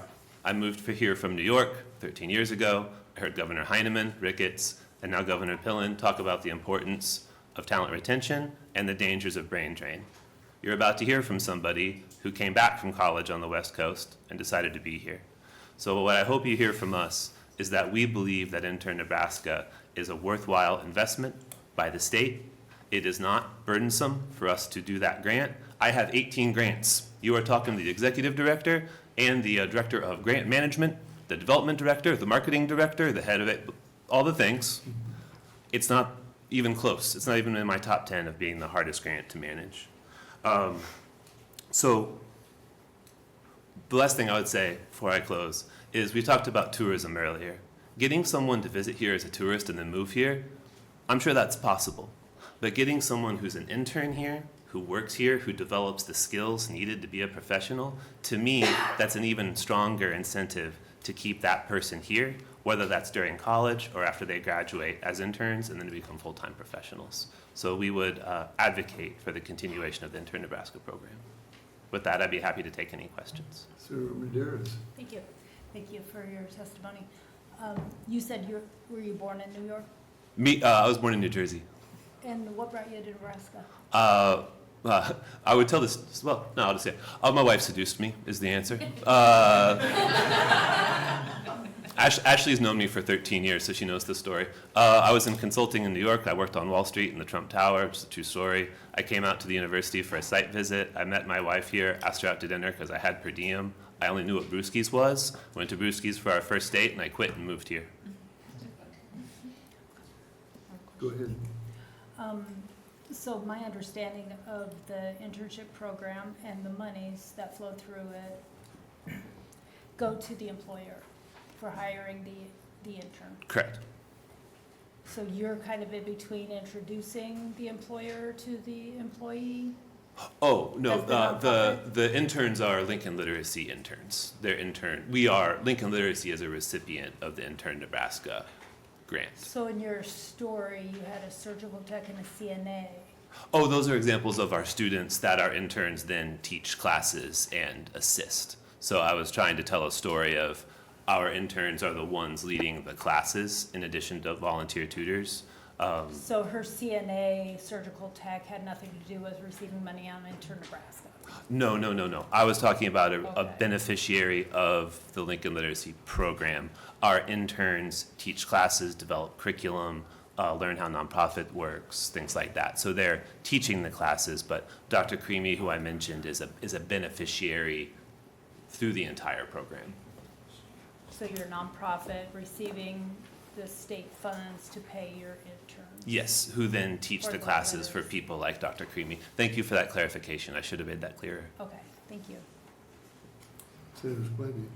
Thank you, and thank you for your testimony and for being here. So I have known you for a long time, and you started in the college access space in education and now in workforce. And so in your professional opinion, you're on the front lines and you see how, because we've had, again, education coming in and talking about the cuts and the impacts that it has on the economy. Could you help kind of fill in those blanks around how what Intern Nebraska is doing is adding to the workforce and economy, and what would happen if you all did not have this type of program? Like, what would be the impacts in community around workforce or economic development? Sure. So I think there's two questions there. The first one is kind of what's the benefit of having Intern Nebraska? And what I see is that we have interns who come in who might be English majors, social work majors, education. We teach only adults. So when I talk about the students that we serve at Lincoln Literacy, these are adults only. And what I see, because I visit all of our classes, I sit in and visit, what I see is our interns develop the professional skills needed that are translatable, is that a word? Transferable to any other profession. They're problem solving, they're working in teams, they're developing curriculum and processes, they're developing relationships, all of these things that matter, whether you're in consulting. I used to work at Kawasaki, I was the chief talent strategist there. If I was in a manufacturing environment, all those skill sets are relevant. So what I believe that Intern Nebraska does is it not only helps us directly by having additional teachers, but it helps these young people see the value in the community. We teach at 8 different community locations. So we have our own building at 10th and Lincoln Mall, we walked here, but we also teach at 3 churches. We teach at Lincoln High, we teach at other nonprofits. So they're learning the community and realizing, hey, this might be a place that I want to live after I graduate from college and complete this internship. What was the second question, Ashley? I think you kind of answered both of them. Okay. Other questions? Senator Armendariz? I do have another question. Sure. Now that you talked about using it to get Nebraskans to stay here, Yes. how many non-Nebraskans have worked for you through the internship program and then stayed in Nebraska? We are, so Lincoln Literacy has been around since 1972, but we're only in our first year of receiving Intern Nebraska funds. So Shanti Slater, who spoke on Monday, she's from California. She is graduating this May from Union College. We would love to keep her, so I can't. So the three that we've hired in the last year, and again, I want to be real clear, I can't say that I've hired anybody out of Intern Nebraska because this is our first year receiving funding, so we haven't had a chance to hire anybody yet. But Mia came from New York but went to University of Nebraska originally. Abby is a University of Nebraska graduate, and Kit, you'll hear from, is from Lincoln, then went to college out west and came back. And those are the 3 folks that we just hired out of being interns. Another one is a rock star financial advisor now. She interned with us and is doing great work in Omaha. And she is from Omaha, went to University of Oregon and through shot put, and then came back, interned with us, and then got a job in Omaha as financial advisor. Okay. Ask me in a couple years, I'd love to say like 6. Seeing no other questions, thank you for your testimony. Thanks for having me, everyone. Next testifier, please.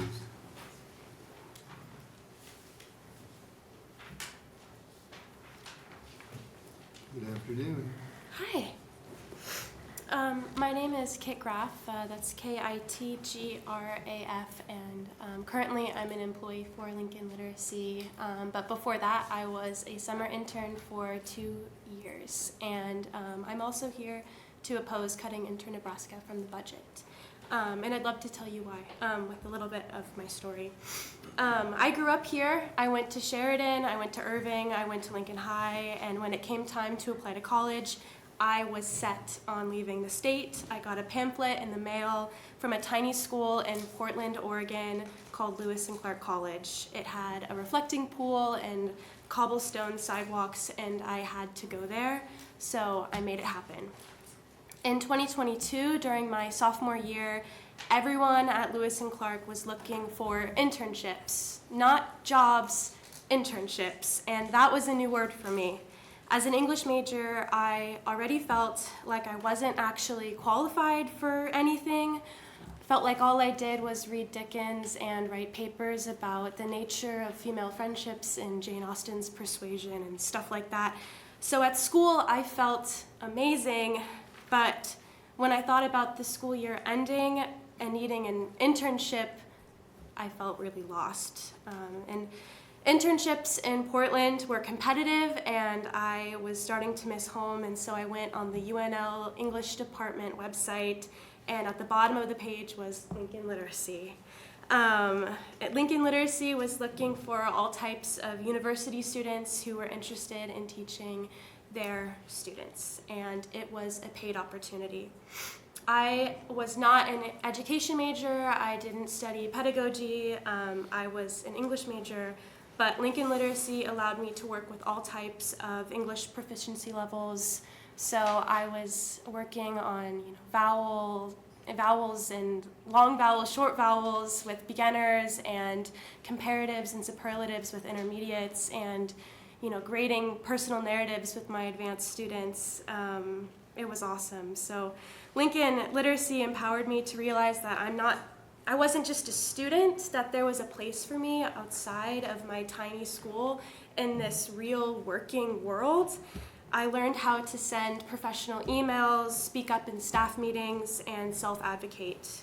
Furthermore, I got to learn about the different experiences that my students were having in the city that I grew up in, a city I thought I knew entirely. That summer, I learned that just because I know all the names of the big streets and how to navigate the one-ways downtown, it doesn't mean I know Lincoln. Lincoln Literacy put me face-to-face with folks who just moved here or had lived here for 20 years, and it was their first day learning English.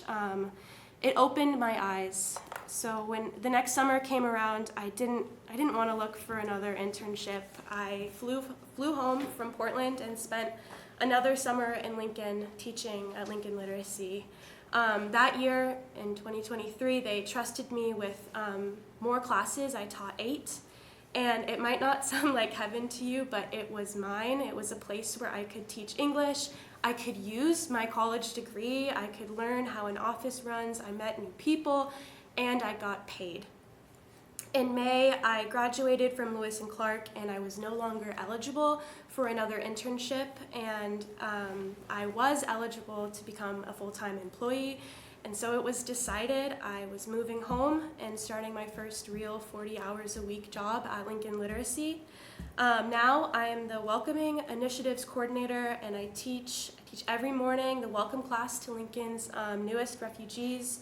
I coordinate classes twice a week at our building just down the street, and I also eradicated the insane 8-week wait list. So now if a student comes in and they want to sign up for class, they can just sign up and start that night. It's amazing.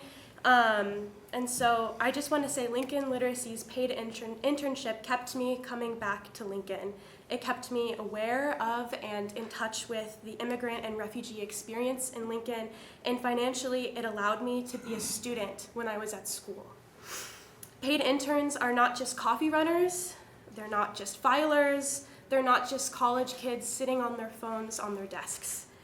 We are here to learn how to work, how to be empowered by our work, and to become strong, confident workers.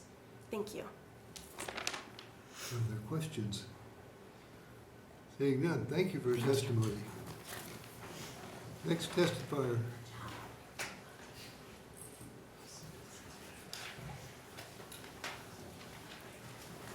Good afternoon. Good afternoon, Chairman and committee members. My name is Joseph Hodges, and I'm a owner of a small business, and I'm also... Spell your name, please. Joseph Hodges, and I'm representing small businesses. The business that I own is Lionsgate Security. I'm also board chair of Nebraska Enterprise Fund.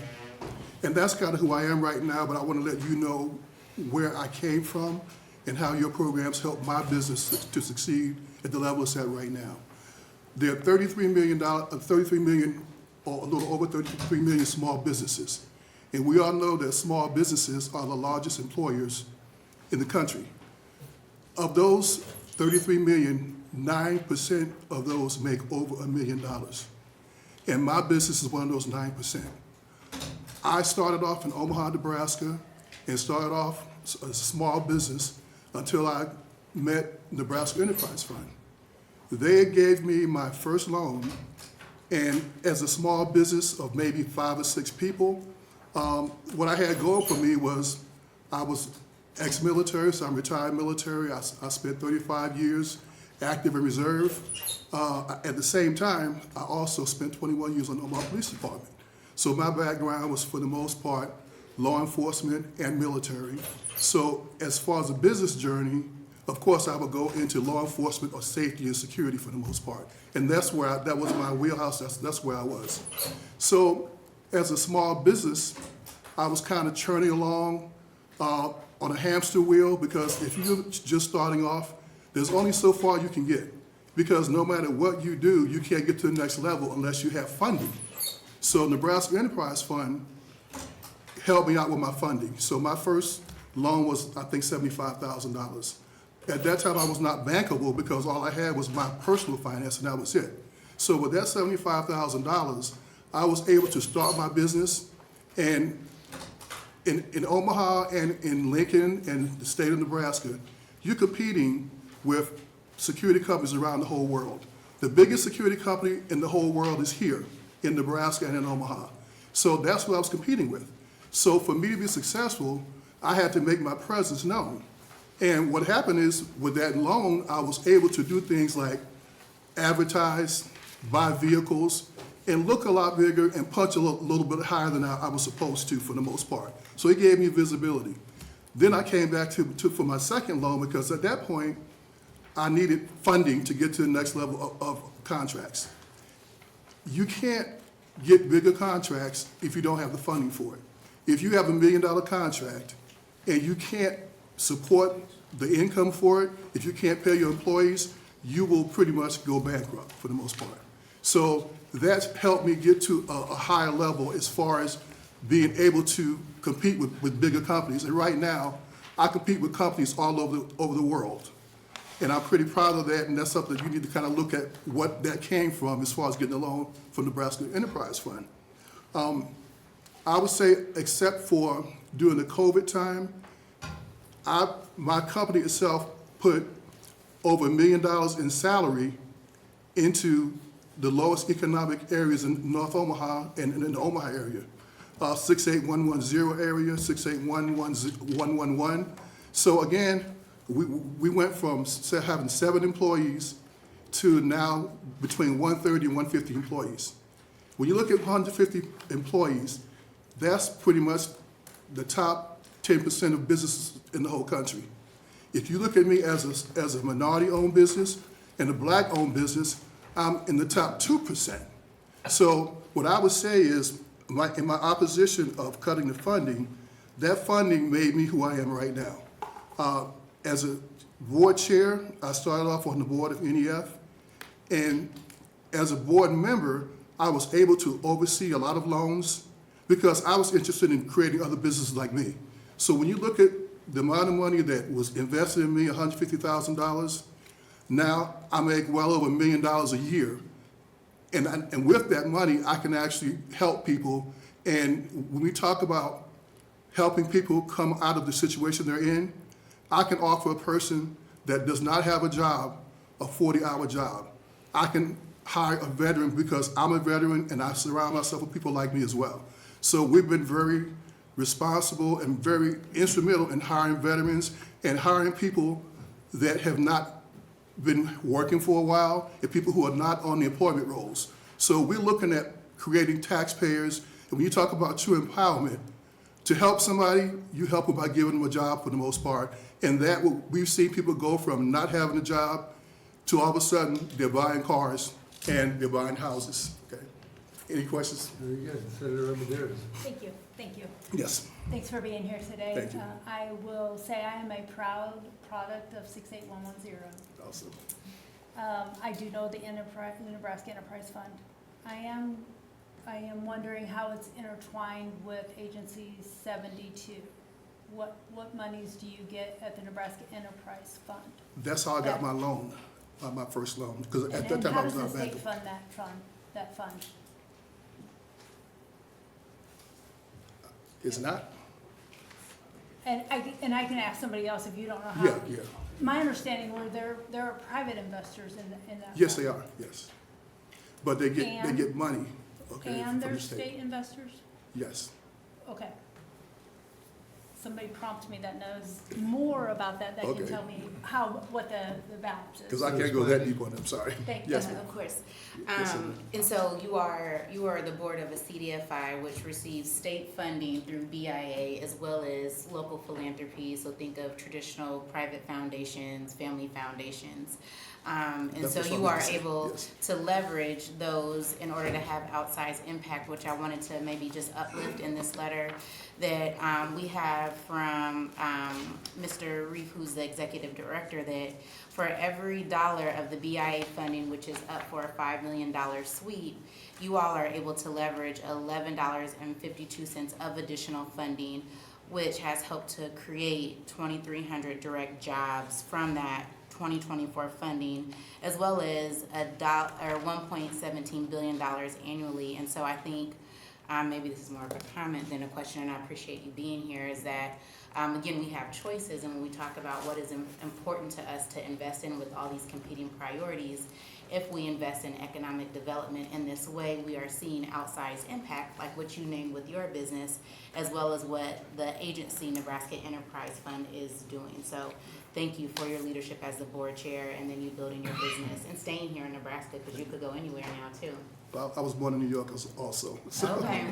Senator Lippincott, did you have a question? Yes, sir. What branch were you? Oh, I was Air Force. Sorry. What was your specialty? I was nuclear weapons specialist at first, and then I was a fire chief. So I was in fire protection when I was in Iraq. Thanks for your service. Thank you. And Senator Lippincott, what did you do? I was in the Air Force also. Awesome. Something called an F-16, I think. Other questions? Seeing none, thank you for your testimony.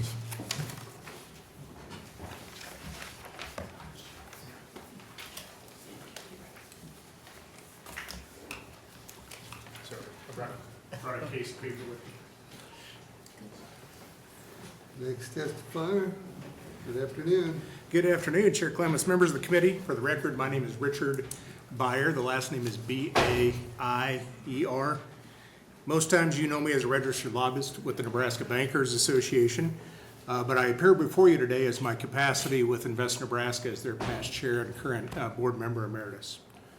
I'm here to oppose the proposed cuts in your budget and also to share with you a little bit of history. I've decided I was sitting in Casey's seat about 16 years ago as part of this conversation. So I'm going, man, I'm now the historian on some of these things. So here we are. And so I am killing you with research and material, and so I apologize in advance, but I believe in the cause and the impacts. So let me give you a little perspective, and I'm going to have to do this quickly, but in September of 2010, the state actually commissioned a group out of Cleveland, Ohio, called the Battelle Partnership, Technology Partnership, to come in and do a state economic development plan.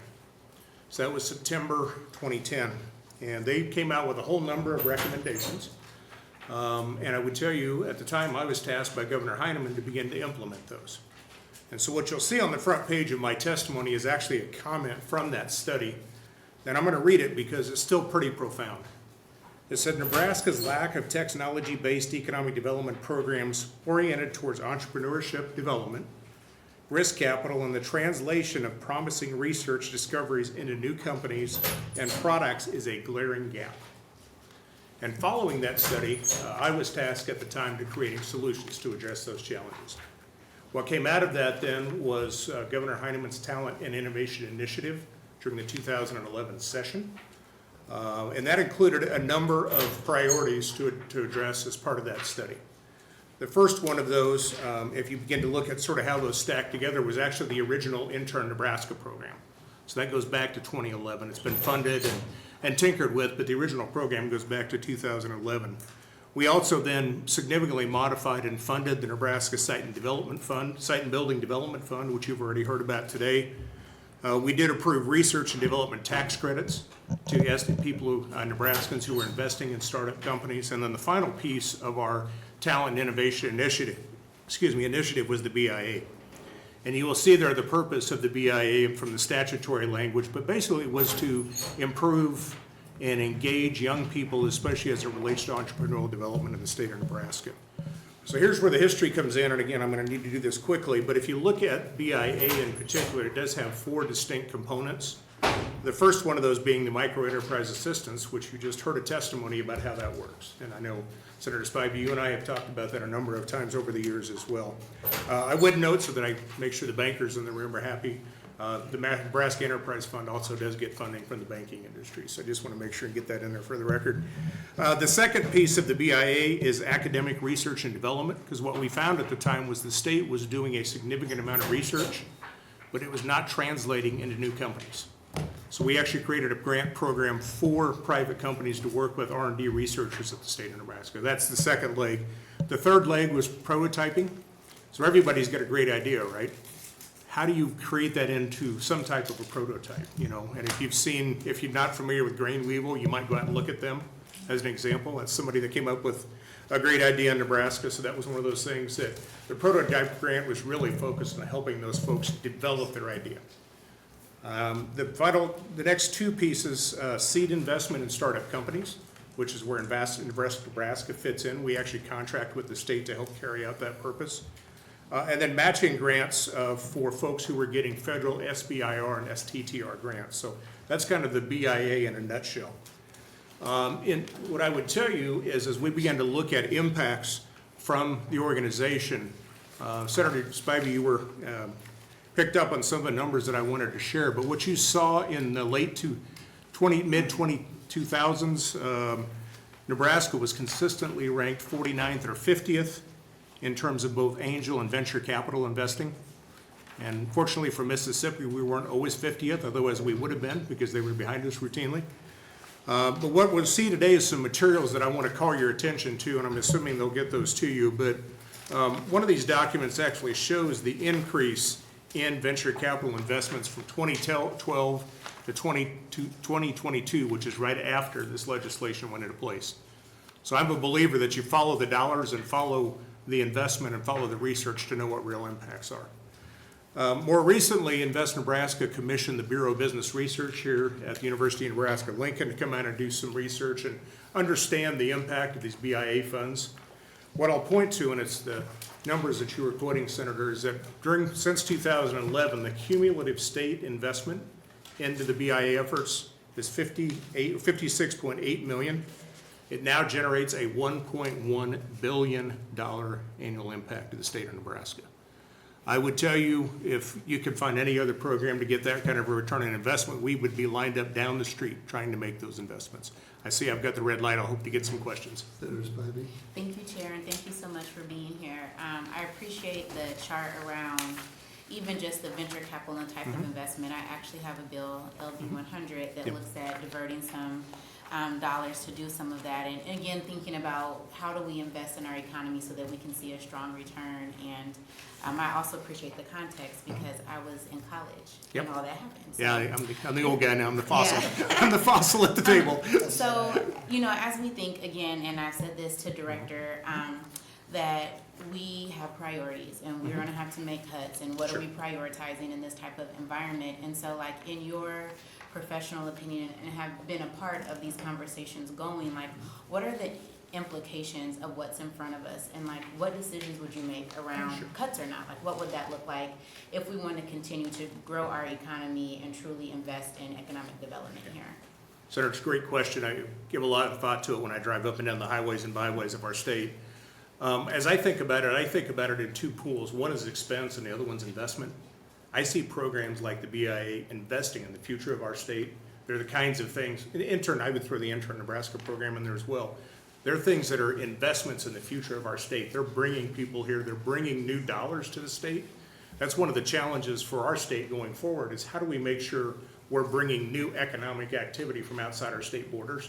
Because if we're not, we're just going to simply move the money around, and that doesn't provide long-term results.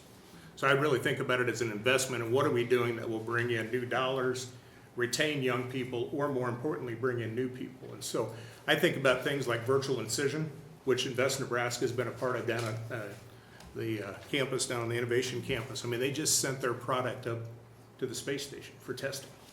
That's a pretty cool deal. We see it in the ag sector. We see what's going on at the Combine on the Innovation Campus as well in terms of ag tech innovation. So I would really perceive it as that investment, and are we going to position the state for growth long term? Thank you. Other questions? Seeing none, thank you That for was your easy. testimony. Thank you. Next testifier, Department of Economic Development.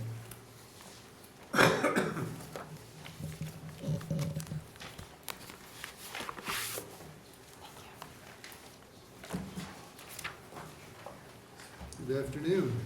Good afternoon. I hope to answer some of the questions you had about the Micro Enterprise Assistance Program and the BIA. So if you have those questions, I'll be ready, hopefully, to help answer those for you. So officially, good afternoon, Chairman Clements and members of the Appropriations Committee. My name is Kim Preston, K-I-M-P-R-E-S-T-O-N. I am the Lending Services Director at the Center for Rural Affairs, and I am testifying in opposition to the proposed $5 million budget cut to the Business Innovation Act within the Department of Education Economic Development's budget. For decades, the Center for Rural Affairs has worked to strengthen small business landscape ensuring entrepreneurs, particularly in rural communities, that they have the resources they need to succeed.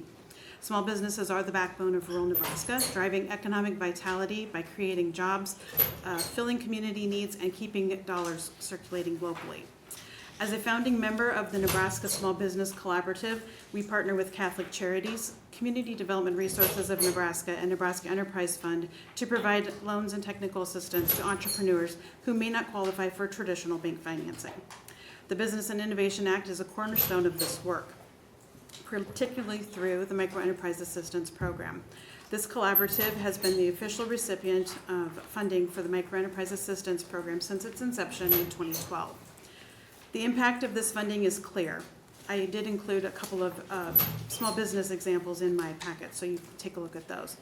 Tuan Pham of Grand Island, who launched Pham's Coffee and Boba with a loan from the Center for Rural Affairs. Thanks to this support, his business is thriving and he employs several people and is preparing to open a second location.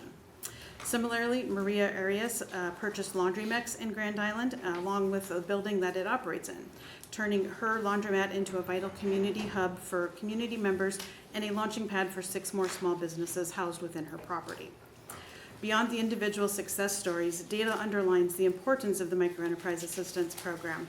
The collaborative's most recent award, covering years 2024 and 2025, is $2,954,000. We recently completed reporting our first year of this award. The collaborative has helped more than 12,000 entrepreneurs with one-on-one business counseling. The collaborative also facilitated nearly 350 training sessions for over 5,900 participants, placing more than $9.8 million in loans to local small business owners. These investments translate directly into job creation, business expansion, and economic resilience. The collaborative is proud to demonstrate our fiscally responsible use of these funds. We average a cost per hour of assistance to these small business owners to be $154 per hour. And we also are, the cost of jobs created is $677 per job. Finally, it's imperative to note that the collaborative relies on these funds to match incoming federal and private funds. The collaborative provides a match of 35% or nearly $1,034,000. Without the support of the Business Innovation Act and the Microenterprise Assistance Program, these federal dollars would not flow as easily into the state. A $5 million cut to this program would have real consequences. It would mean fewer resources for aspiring and existing business owners, and rural Nebraska's economic future depends on the vitality of these small businesses, which prosper from the investments secured through the BIA. Our programs have proven the fostering aspiring entrepreneurs through one-on-one business coaching models has driven financial stability and sound practices. I urge the committee to protect the Business and Innovation Act and maintain its funding at its current levels. Doing so will continue to invest in small businesses and continue to drive growth, sustain communities, and set up small business owners for success, leading to a stronger Nebraska for all. Thank you for your time and consideration, and I'm happy to answer any questions. Senator Spivey? Thank you, Chair, and thank you so much for being here. Do you happen to know like the average size of the loans that you are giving out, of what that would be? Sure. So there are 4 organizations underneath this collaborative. Ourselves as the Center for Rural Affairs, Nebraska Enterprise Fund, Catholic Charities, and Community Development Resources. Our average size of loan is $37,000. I can't speak to what Nebraska Enterprise Fund is. I think it's a little bit bigger than that. Catholic Charities sticks to under $10,000, and Community Development Resources is under $50,000. So it sounds like that there's a pipeline with providers of folks that are ready maybe for a smaller amount and larger. And then based on the proposed cuts, that $5 million does go further because of the average size, and you're able to serve a lot more entrepreneurs. Correct. So we use the money from the BIA and the Microenterprise Assistance Program to match our federal funds from the Small Business Administration, from USDA, and then private sources that we get as well, because many of them require a match. Our Women's Business Center and the Women's Business Center from Grow Nebraska also relies on these funds to match their program, which is a dollar-for-dollar match. Thank you. Mm-hmm. Senator Ramirez? Thank you. Thank you. And I'm just trying to understand more about the loan program. Sure. So I don't know if you know if all of those 4 different divisions provide loans? Yes, they do. Direct assistance. Okay. They so do both. On the loans, what are the parameters around the loans? Is it are they charged a percentage? What's the payback time period? And are there measurable objectives that are asked of by those micro enterprises to give feedback to the loan providers Sure. in order to get new funds? Yes, I appreciate that question. The Center for Rural Affairs, Nebraska Enterprise Fund, and Community Development Resources are all three CDFIs under the Department of Treasury. I'm not very familiar with Catholic Charities loan terms, but as a CDFI, we are required to make sure that one, an individual can afford it, and two, that we offer terms that are reasonable and that match term and purpose. So if an individual is buying real estate, we can extend the term of the loan longer, and if they're buying usable equipment that depreciates quicker, we're going to set that term up in a lot smaller time frame.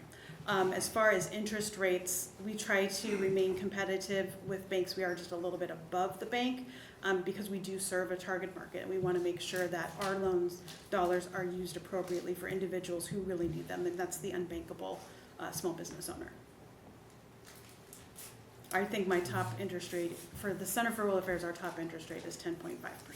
And do they have measurable objectives that you ask of them when they Yeah, get the loan? we do meet our business owners at least annually, if not quarterly, depending on the age of the business and how much assistance that they need getting off the ground. They provide us their financial documents, tax returns, and things like that, so we can help watch that. Seeing none, thank you for your testimony. Thank you. Next testifier, please.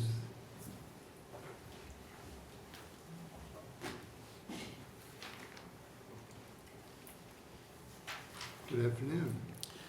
Good afternoon, Chairman Clements and members of the Appropriation Committee. For the record, my name is Michael Young, M-I-C-H-A-E-L-J-U-N-G. I appear before you today as managing partner of Grit Road Partners in opposition of the $5 million reduction in the Business Innovation Act under the Department of Economic Development's budget recommendation, and ask that the program be funded at its current level of $14.7 million. Grit Road Partners is a Nebraska-based seed investment fund focused on investing in partnering in early-stage ag tech companies that are focused on solving Midwest agricultural producer problems. Grit Road was launched in August of 21 with the vision of creating a platform that could serve as a catalyst in strengthening and broadening the ag tech ecosystem here in Nebraska, with the ultimate goal to make Nebraska the global ag tech hub. Being a native to Nebraska and understanding how important agriculture is to the Nebraska economy and culture, it didn't seem right that most ag tech companies were being developed on the coast. We raised over $11 million fund in our Fund 1, and of the $11 million, roughly $9 million came from Nebraska private sector-based agriculture and agribusiness companies, organizations, families, and individuals. Currently, Grit Road has made 21 investments across 10 states. Of these 21 companies, 6 are Nebraska-based ag tech companies. We are now currently raising a larger fund to invest in more companies across Nebraska and the Midwest. Our vision can't be achieved by only private sector investments. It's also critical to have the support and resources coming through private sector programs such as the Business Innovation Act. Of the 6 Nebraska companies that we have invested in, all 6 have either received grants, matching grants, or direct investments through programs affiliated with the Business Innovation Act, as well as utilizing the Combine, the Ag Tech Accelerator on Innovation Campus. These funds have been critical for these businesses to grow and access investment dollars from similar groups as Grit Road.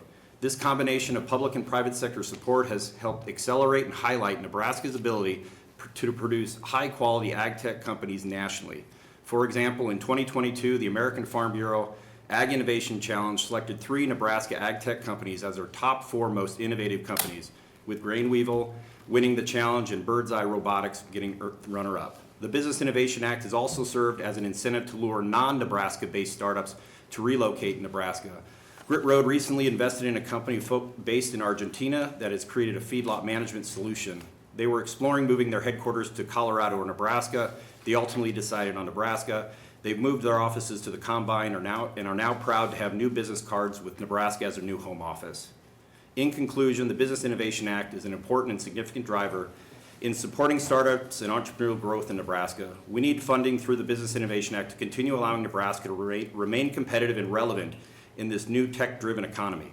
If ag tech, med tech, insure tech, or fintech, the grants, funding, and programming provided through the Business Innovation Act will help ensure that Nebraska-based companies establish roots in our community, retain and attract talent, produce high-wage careers, generate new tax revenue streams to the state, and further strengthen the entrepreneurial ecosystem here in Nebraska. I'm happy to answer any questions. Senator Spivey? Thank you, Chair. Thank you for being here. Could you maybe speak to the Combine and the partnership with the UNL Business Innovation Campus? Like, what does that look like from the BIA side and how that is investing in like some of the startups and entrepreneurship? So what the purpose of the Combine is to create this density and bringing like-minded ag tech entrepreneurs together to share office space, to utilize resources of the Innovation Campus, as well as the sponsors and partnerships that the Combine has. I know that Invest Nebraska serves as the oversight or management of the Combine, but I don't know of how the actual financial relationship works. Thank you. Yeah. That's helpful. Other questions? Seeing none, thank you for your testimony. Thank you. Next testifier, please.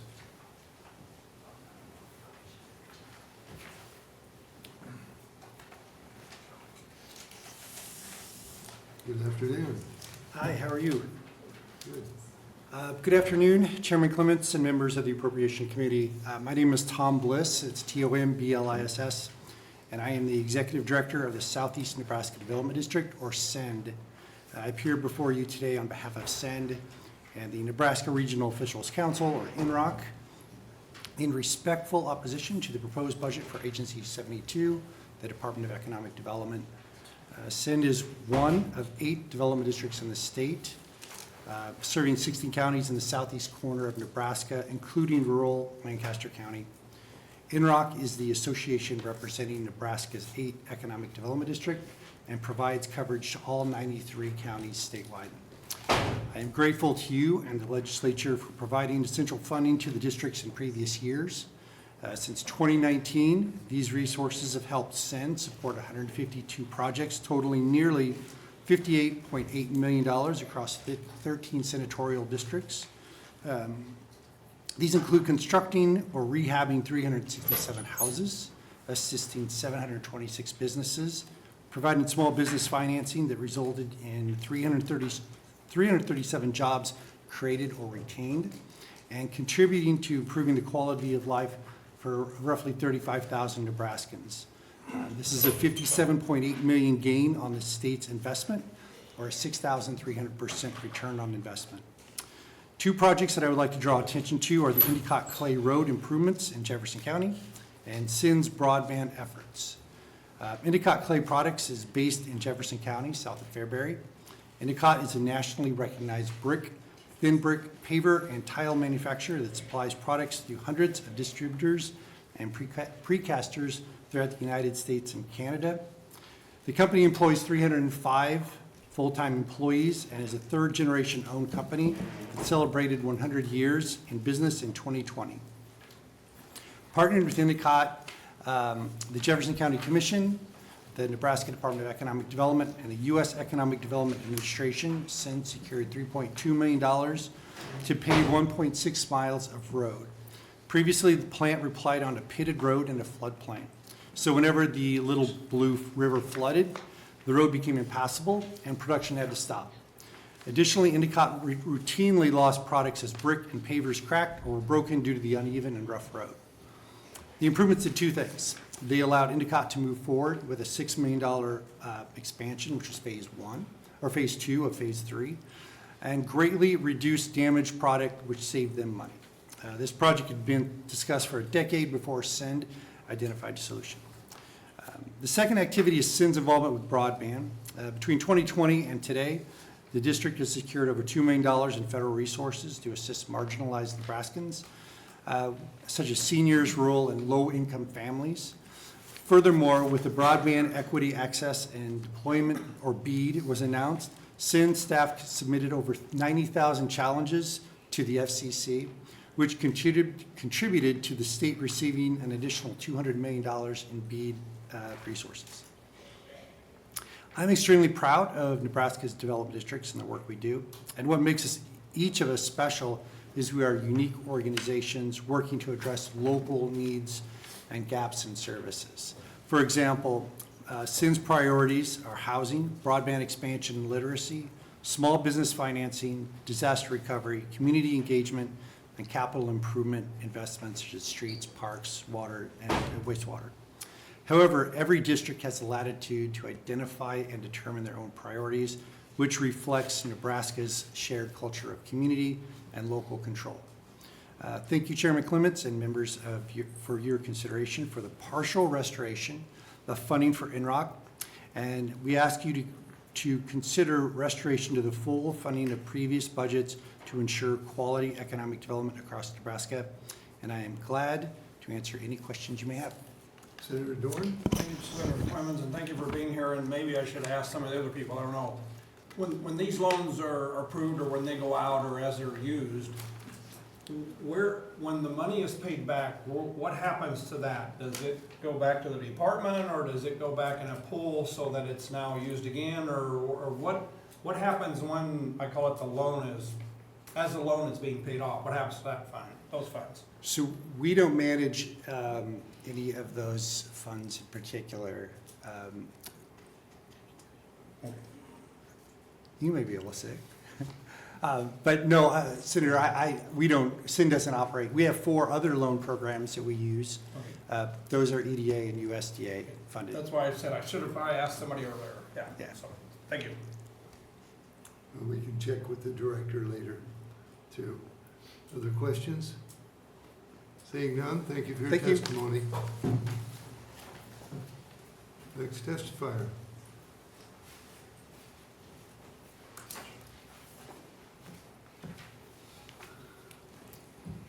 Good afternoon. Good afternoon, Chairperson Clements and members of the Appropriations Committee. Thank you for the opportunity to speak with you all here today. My name is Peyton Schoen, spelled Peytonschone, and I'm here to testify on why the funding for Inter-Nebraska should be preserved. I'm a junior political science major with minors in business and national security studies on the pre-law track at the University of Nebraska-Lincoln. Through Inter-Nebraska, I have had the opportunity to serve my internship as the Intern Foundry Program Spring Coordinator. I'm grateful to speak with you today about strengthening Nebraska's workforce. My role focuses on retaining high-achieving, talented students by showcasing Nebraska's business, nonprofit, and public sector work experiences. Inter-Nebraska has helped us serve over 88 organizations and 115 students. The Intern Foundry Program is dedicated to creating a positive dent in Nebraska's brain drain. The state's workforce shortage has led to low capacity for small businesses and nonprofits, reduced innovation and economic development, and negative net migration. Our focus is on creating long-term impact on Nebraska's workforce. The structure of our program embeds meaningful experiences within our curriculum. My prior Foundry internship with the Nebraska Department of Administrative Services Risk Management Division taught me the importance of legal writing, a critical skill for my future path. By connecting with the community, interns know the benefits of staying in Nebraska. 25% of our interns continue with their organizations in some way to create needed innovation and economic growth within the state. For example, an intern from last year's cohort continued his work with the Nebraska Investment Finance Authority and now contributes to sustaining affordable housing. Another intern worked with the Nebraska Department of Natural Resources to boost awareness of their mission and current water issues. After graduation, he continued to work in public service as an accountant for the Nebraska Department of Labor. I'd now like to acknowledge that brain drain is not just an issue affecting our urban areas. Growing up in Minden, Nebraska has shown me firsthand the need for opportunities Inter-Nebraska provides. As a coordinator, I can tell you that our program plans to expand to rural areas in central Nebraska. At Kearney, we will focus on adding capacity to small businesses and nonprofits to benefit the community, while serving a broader range of students within the state. The unique structure of Intern Foundry, such as our project management training, will foster meaningful work-based learning opportunities for the future workforce in all areas of Nebraska. This funding is not simply a number on a page. It truly contributes to the talent development of interns and their appreciation for Nebraskan opportunities. To address brain drain, it is vital that we continue to invest in the future of the state. Thank you for your time and your commitment to Nebraska's workforce. I welcome any questions you may have. Thank you.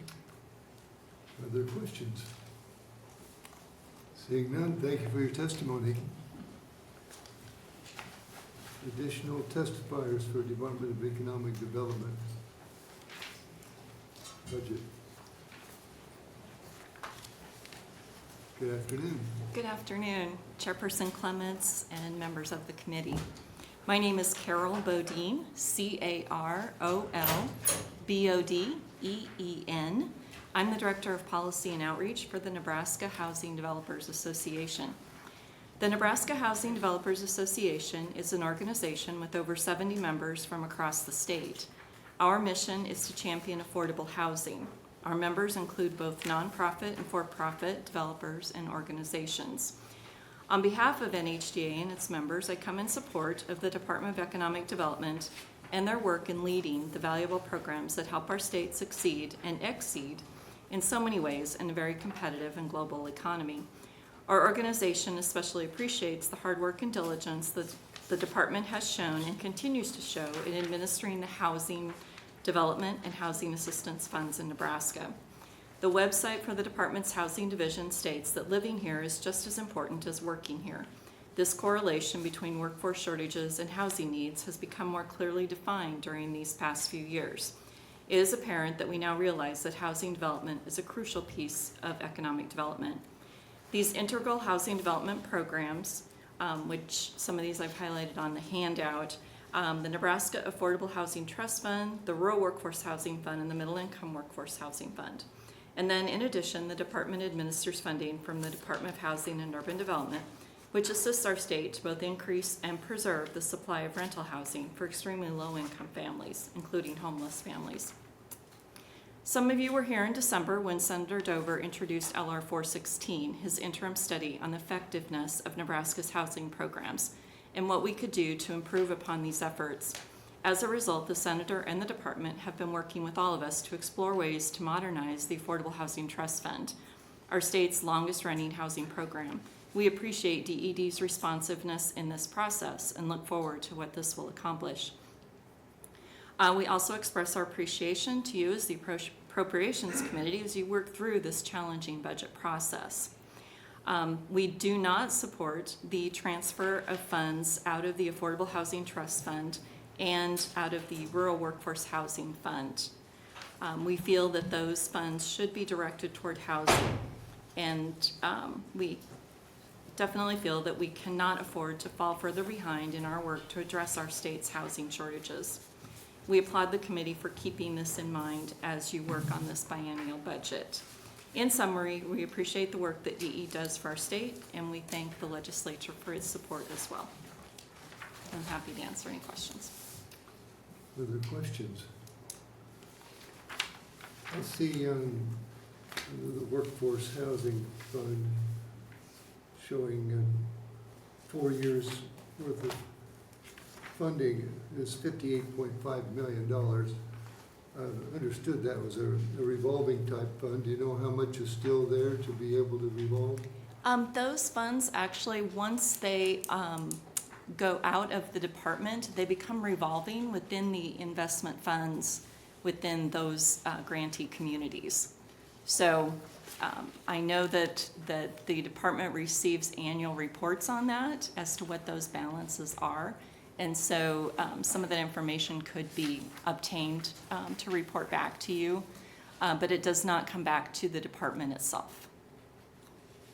So it remains in those workforce housing investment fund accounts within the communities that have applied for them.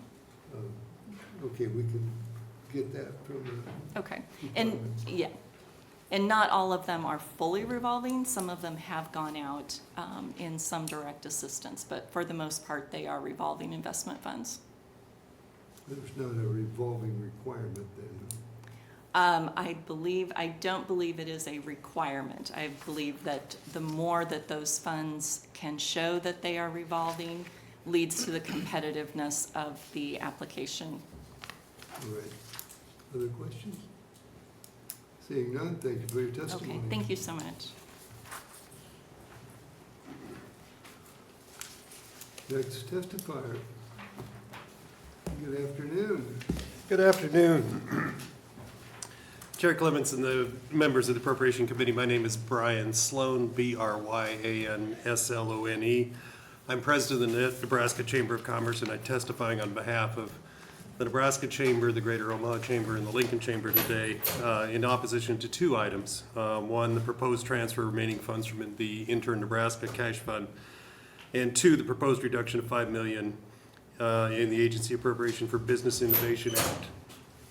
You've heard some on both of these issues today. We know the legislature has a challenging task this year in terms of balancing the budget. Increasing Medicaid costs particularly, and also fast-growing general fund transfer commitments are causing the need for some belt tightening and certainly for some priority setting. But we do believe that it's essential that within the context of that belt tightening and priority setting, it's necessary to ensure that our economic, fiscal, and community sustainability is maintained with investments in what has to be the two most important priority items in the state. Beginning in the 2019 Blueprint Nebraska report, that report was pretty clear. The two most important things for the future of the state through 2030 in that report, and I would say the demographic data tells us probably through 2050, is that first of all, we have to attract, retain, and connect our age 18 to 34 population and grow our workforce. That's not a nice to have, that is a must have over the next 20 years. And two, we have to embrace and advance technology innovation within the state if we're going to continue to compete. And across all industry sectors, those two things have to happen. Looking at workforce, we spend literally billions of dollars educating our kids in the state every year. And brain drain continues to diminish the return on that investment. The most important thing we can do to make that investment stick is to make sure that we connect those students to work opportunities within the state with experiential learning, and internships are the most effective way to do that at scope and scale. To date, the only real scope and scale intern program we have is Intern Nebraska. And so to basically disarm in Nebraska and no longer have a scope and scale intern program means that we will not be competitive with other states in terms of retaining our own people. You've heard a lot on the Business Innovation Act and that funding and the return on that. The university report that was alluded to earlier noted that the return on that is about 16 to 1. But more importantly, for someone like me who's grown up in small towns across Nebraska, it's the innovators and the new entrepreneurs and these small businesses that are filling the downtowns that have been vacant for way, way, way too long. And my area of western Nebraska, it's heartening to see what's going on, which is basically a renaissance in those communities. So as you go through your process, what we would all ask is that you make these two items a priority and the last thing on the cutting table in the budget process. We understand the process is tough, but there can't be any greater priority than workforce and our technology and innovation creation and continuing to be competitive with other states who are investing substantially in this area. So with that, I would be happy to answer any questions. Other questions? Senator Proker. Brad, thanks for being here. Quick question, take me back when the concept of Intern Nebraska or a statewide intern program was being contemplated. I think that was a State Senator Mike Flood at the time idea, or he was part of that conversation. He spent many years going across Nebraska promoting it. Okay. Yes. I guess to cut the chase of my question, if we do away with the Intern Nebraska program, will we be the only state without a statewide intern program, or how many states? Yeah, I wouldn't say we'd be the only state, and I don't have those statistics with me. What I would say is we have a unique workforce problem in the state, and that was identified in Blueprint. There is no state with more to gain in terms of investments in workforce and connecting our kids than this state, and it's essentially because of our own making. We have the most significant work ethic of any state in the country. We have the highest workforce participation rates. We have the highest people working more than one job. We have the highest rates of spouses working. We work hard in this state. And we have very low unemployment as a result. There is not a cadre of workforce out there for us to develop, and I think as you've heard me say before, this year in K through 12, our senior class is the largest. Every class behind that gets smaller. Kindergarten is the smallest. And so as I say, I'm looking out over the next 20 years, unless something happens, that workforce does not grow over the next 20 years. And so whether it's trying to grow ag or grow manufacturing or grow biotech or simply staff our hospitals, this is the #1 issue in the state. And so if there is a stage which should have the most aggressive approach to connecting the students in our K through 12 and our colleges and universities with business opportunities and jobs and staying in our communities, this is it. And that was exactly what Senator Flood was running around the state. Not Senator Flood, I have to call him Congressman Flood now. What Congressman Flood was doing 7 or 8 years ago, and there were others that made this a reality, including the governor and the Department of Economic Development. It's sort of a must-have. Thank you. Other questions? I had a question about the intern Nebraska. The state funds the wages of interns, is that right? Part of the wages, generally the employers are paying half. So this is the public-private partnerships. And what you heard in both this and the Business Innovation Act, it's how we leverage state dollars with private dollars. And the employers clearly have to also be the ones who actually make the pitch and keep the student in Nebraska. But trust me, every employer has every interest in keeping these students in Nebraska at this point. All right, so it's a 50-50 generally investment most of the time. All right, these two high priorities, as far as funding them, are they more important than income tax rate cuts? Over the long term, I would say the state is where it needs to be. You won't see me coming in for income tax in the near future.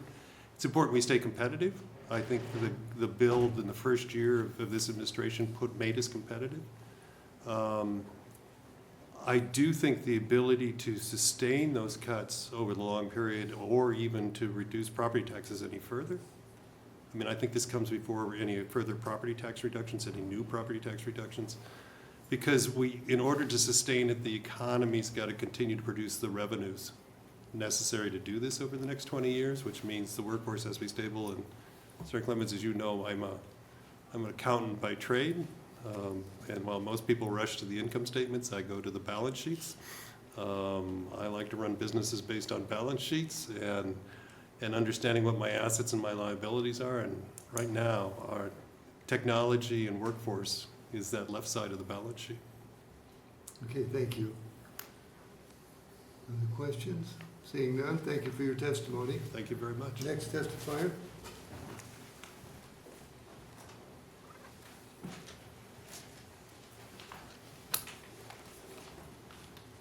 Welcome. Good afternoon, Chairperson Clements and members of the Appropriations Committee. My name is Livia Ziske. I'm a junior at the University of Nebraska-Lincoln, studying journalism, advertising, and psychology. I recognize that the preliminary budget proposes... Would you spell your name, please? Sorry, yes.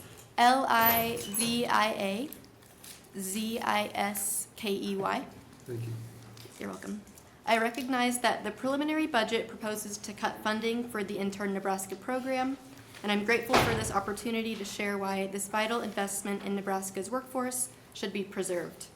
Through my internship with the Foundry as the summer program coordinator, a position supported by Intern Nebraska funding, I've witnessed firsthand how professional experiences can transform students' relationships with our state.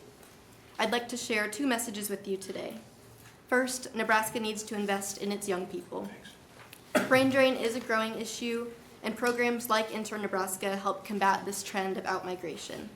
Second, Nebraska students are actively seeking these opportunities. What begins as just an internship evolves into meaningful connections, mentorships, and a sense of belonging that pulls us here after graduation. I understand our state faces budget challenges and difficult decisions must be made. However, eliminating this fund isn't simply cutting a line item, It's severing a vital pipeline that keeps talent flowing into our workforce. The numbers tell a stark story. According to the U.S. Chamber of Commerce, Nebraska is facing a severe workforce shortage, just 39 available workers for every 100 jobs. That means about 61% of unfilled positions remain unfilled because we simply don't have the people. The question isn't whether we can afford this program, the question is whether we can afford to lose more young talent. My own journey illustrates this perfectly. As an Omaha native, I truthfully did not imagine wanting to stay in Nebraska after college. Like many of my peers, I assumed my future was elsewhere, but my internship experiences rewrote that narrative. The relationships I've formed, the mentors who've invested in me, and the sense of community I've discovered have given me compelling reasons to envision my future here. I'm seeking opportunities to build my career in Nebraska as my graduation approaches next May. At the Foundry, I see this pattern repeated. We recently concluded the application period for our summer program, which will offer 9 health and sustainability-related internships to UNL honors students. We have over 30 talented applicants competing for just 9 positions. This 3-to-1 ratio represents dozens of Nebraska students working to build careers within our state. As you consider the budget, you're not just deciding the fate of a grant program. You're deciding whether Nebraska will continue investing in its most renewable and valuable resource, its young people. Every dollar spent connecting students with Nebraska employers pays dividends when those students choose to stay and contribute to our communities. Thank you for your time, and I'm open to any questions. Other questions? Seeing none, thank you for your testimony. Thank you. Next testifier?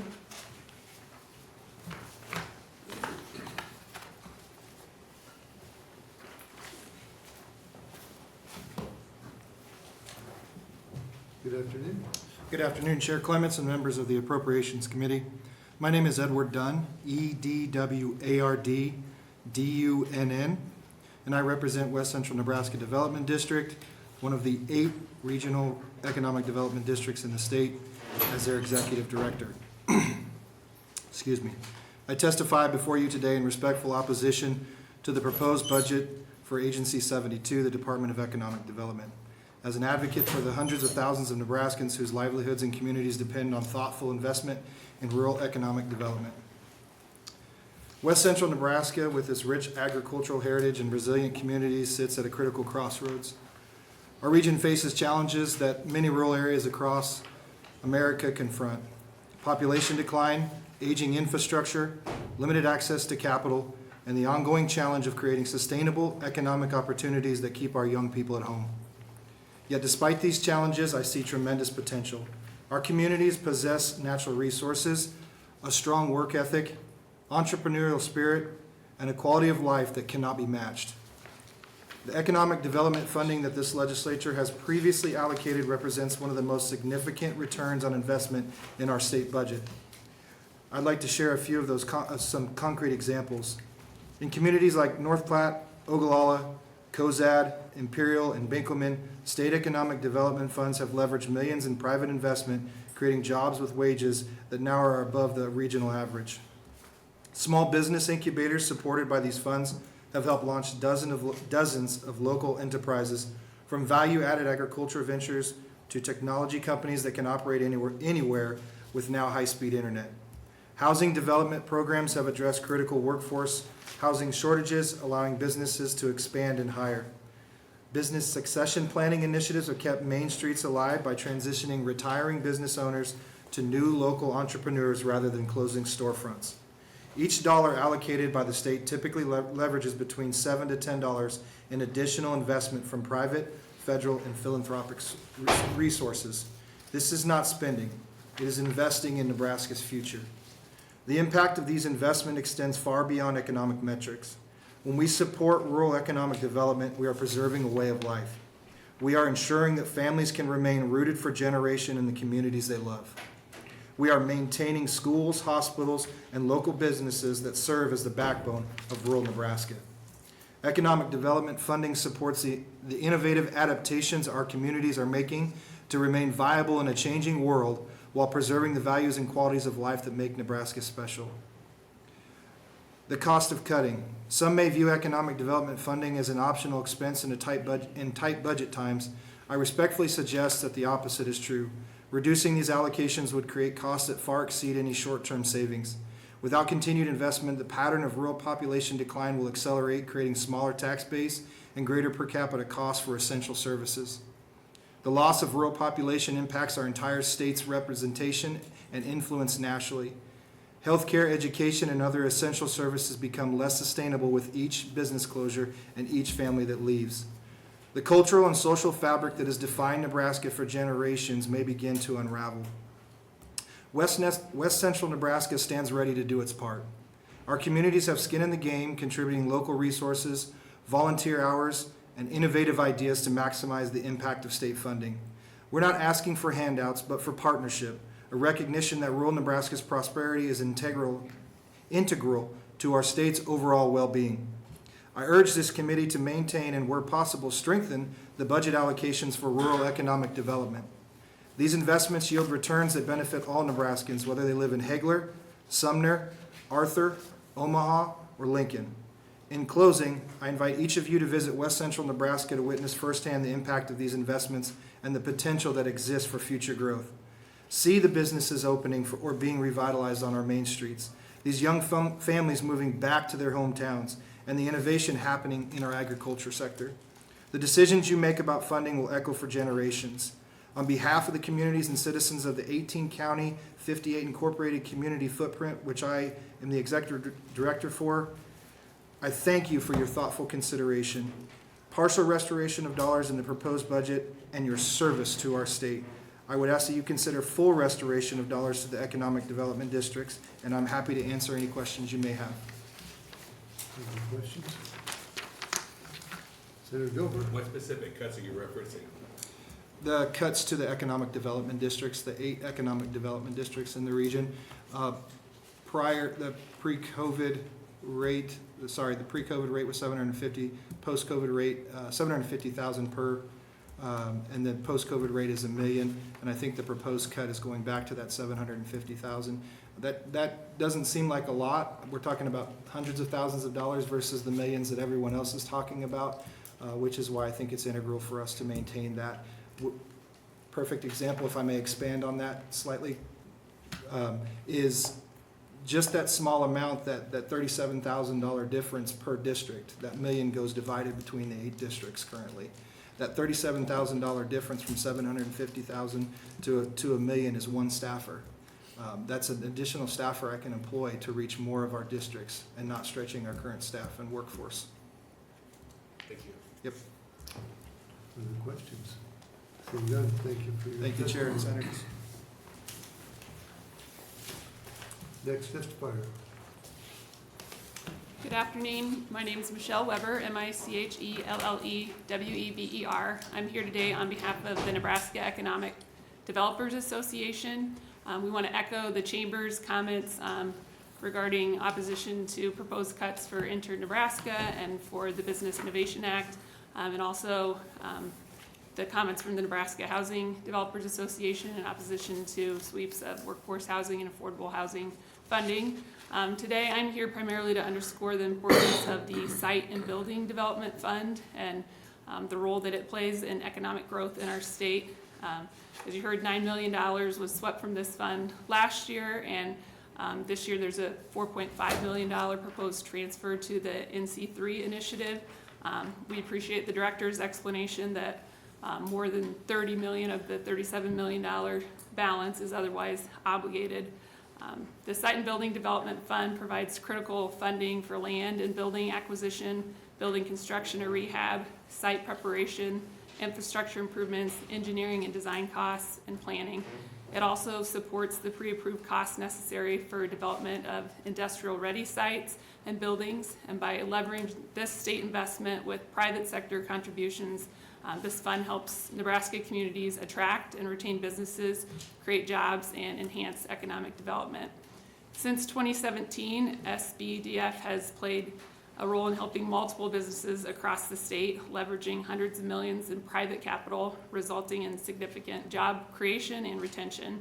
Notable recent projects highlighted by economic developers across the state include in Buffalo County, $900,000 in these grants leveraged more than $15.5 million in private investment, supporting multiple businesses and over 150 new jobs.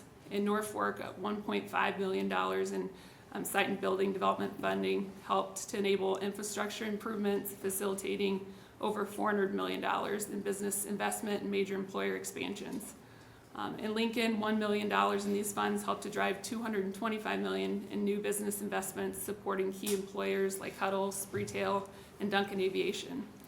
In South Sioux City, this funding has helped to support multiple business expansions and continues to attract new industries to that community.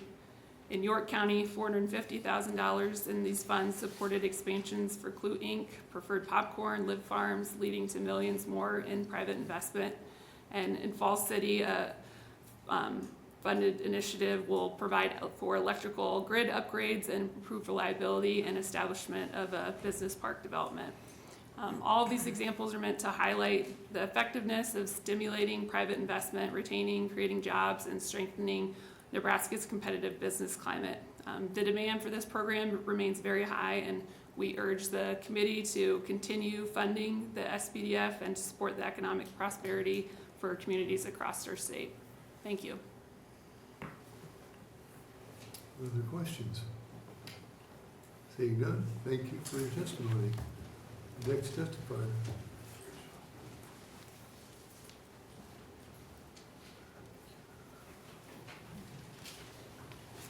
Good afternoon. Senator Clements, members of the Appropriations Committee, I'm Phil Erdman, P-H-I-L-E-R-D-M-A-N. I'm the Director of Dealer and Government Relations in Nebraska for the Iowa-Nebraska Equipment Dealers. We represent 145 locations across Nebraska and 66 locally owned companies. We also run the Nebraska Ag Expo, which is held annually here in Lincoln at the Sandhills Global Event Center in Senator Clements' district. And we are the second largest indoor ag show in the country. And just like we did this year, we'll be inviting all of you to join us December 9th through the 11th for that. But we're here today testifying in opposition to the $5 million cut in the Business Innovation Act and ask the committee fully fund that program at its current level of $14.7 million. This program helps small and startup businesses bring new ideas to life in Nebraska. Agriculture is changing fast. Technology is helping farmers grow more food while using fewer resources, and some of those latest tools include smart irrigation systems that save water and apply nutrients more efficiently, AI-powered crop management that helps farmers make better decisions, and autonomous vehicles that provide innovative solutions to get the job done. At the Nebraska Ag Expo, we have a special area that we've created called the Innovation Hub. This is where the latest ag technology is displayed. It brings together farmers, business owners, investors who want to see new ideas and create jobs in agriculture in Nebraska. We have welcomed companies from Switzerland, Israel, Brazil, Australia, Canada, and many of the states here in the United States to our hub. However, we're especially proud of the Nebraska businesses that we have invited and have participated in this space. The Combine and Invest Nebraska are two programs under the Business Innovation Act that help small and startup businesses get started and grow.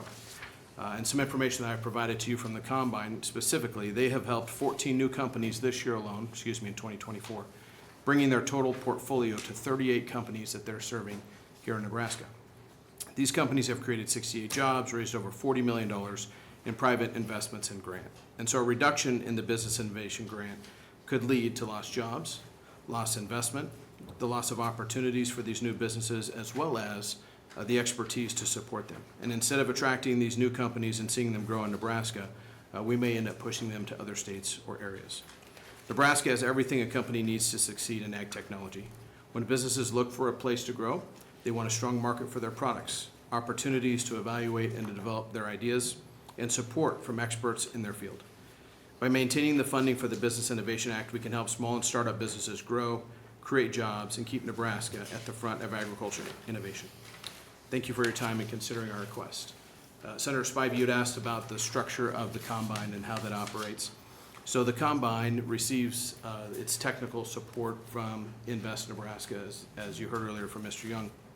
They also raise funding privately from sponsors to be able to do that, but it's not just designed for certain companies. If you're an ag startup in Nebraska, you have access to the expertise at the Combine as well as that space that they have at Innovation Campus to be able to be in that community and to be able to see that grow, as well as the resources that they provide through their programming. And so the ability to be in that community to see the programs, whether it's Grain Weevil or Sentinel Fertigation, some of the companies that are more well-known, as well as some of the ones that are coming up that you'll see in their book, are very encouraging to us. And so that's part of what we do with our company and serving our members is running the Nebraska Expo, is we bring that technology to the forefront, recognizing that that's going to be a solution of the future, and the sooner that we can get that information and those opportunities available to producers leads to better adoption, and that venue for those companies to be able to leverage all of these components together makes it more possible for them to be successful. And so that's our role, and that's why we're here testifying. Sir Spivey. Thank you, Chair, and thank you for that clarity. It was helpful because I was trying to tie the dots around how our university system with the innovation campus is looking at startups and then what's happening in the actual business community. So thank you for that clarity. And then I guess just a question for you.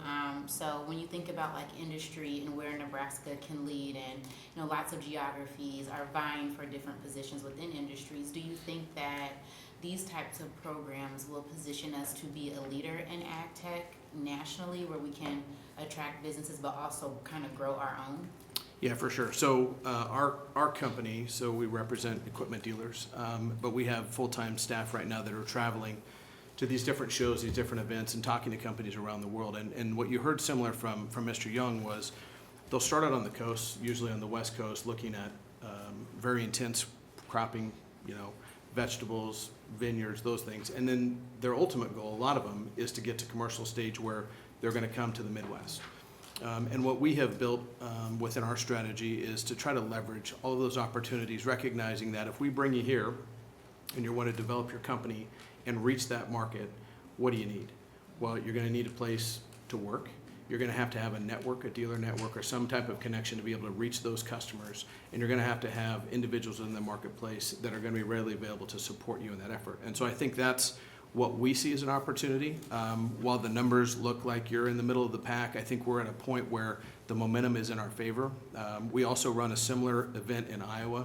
And so we see it not just as what we can do in Nebraska, but then also leveraging the surrounding Midwestern states, because a lot of the agriculture is similar, except for where I grew up and Senator Stroman is from, where we're raising dryable beans and sugar beets. There's a lot of corn and soybeans that are raised across those borders. So I do think the structure and the location of Nebraska lends itself to being a leader in that. And I think some of the programs that we have in place through the Combine, through Invest Nebraska, and then frankly, the private industry that's here to support it is a winning opportunity. I just have one clarifying question.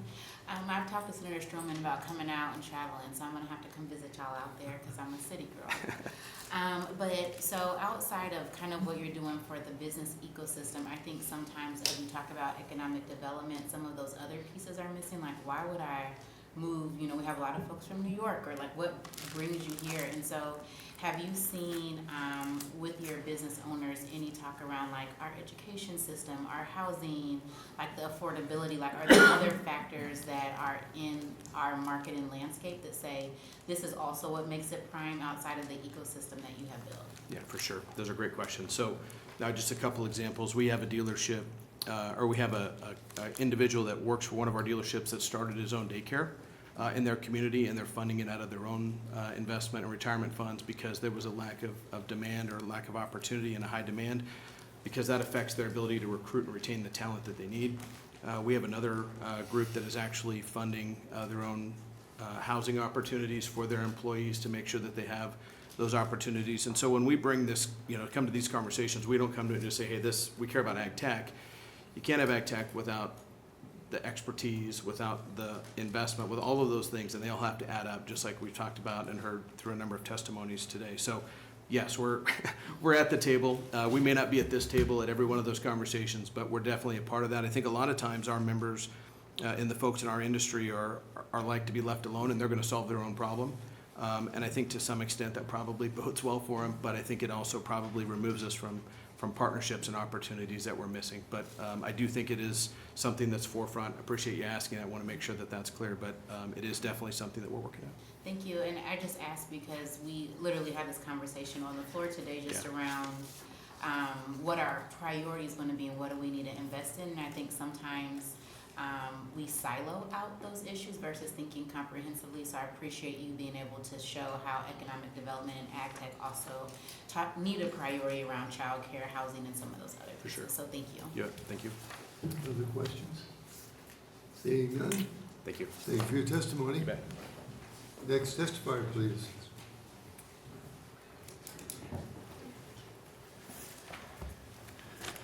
Good afternoon, Chairperson Clement and members of the Appropriation Committee. My name is Rob Owen. I'm the Executive Director of Bio Nebraska, a nonprofit trade association dedicated to supporting, promoting, and growing the biosciences in Nebraska.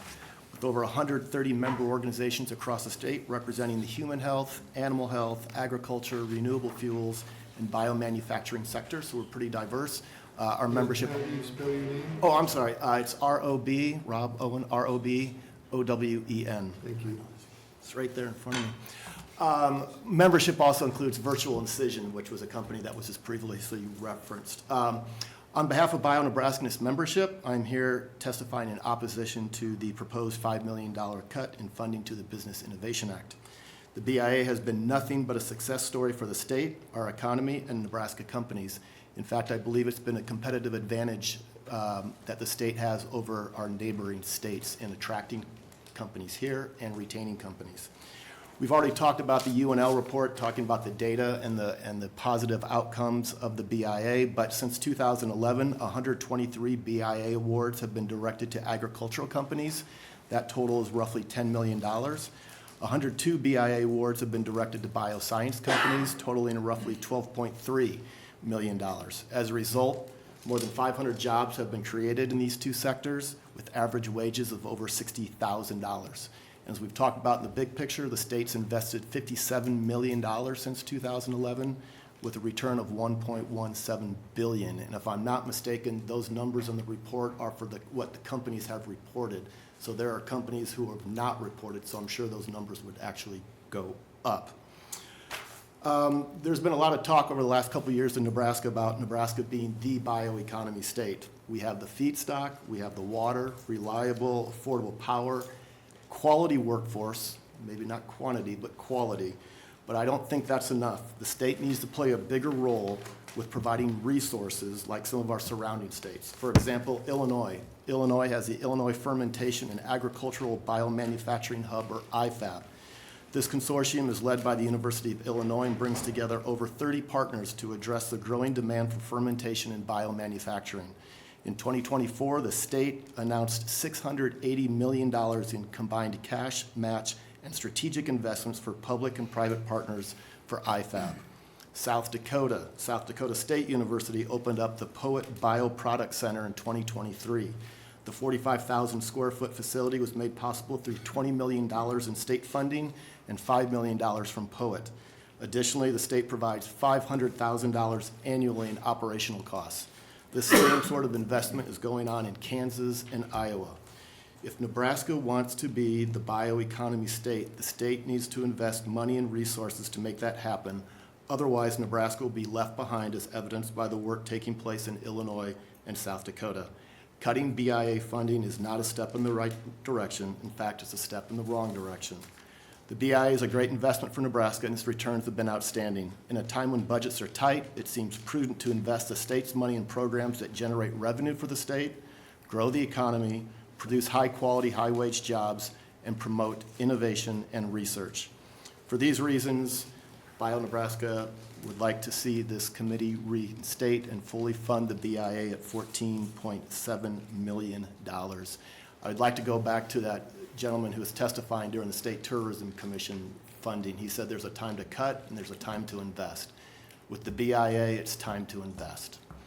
One other note I want to say, at one point Nebraska was 51st in venture capital funding, 51st behind Puerto Rico. We are doing much better these days, but that's where we were 10 years ago at 51st.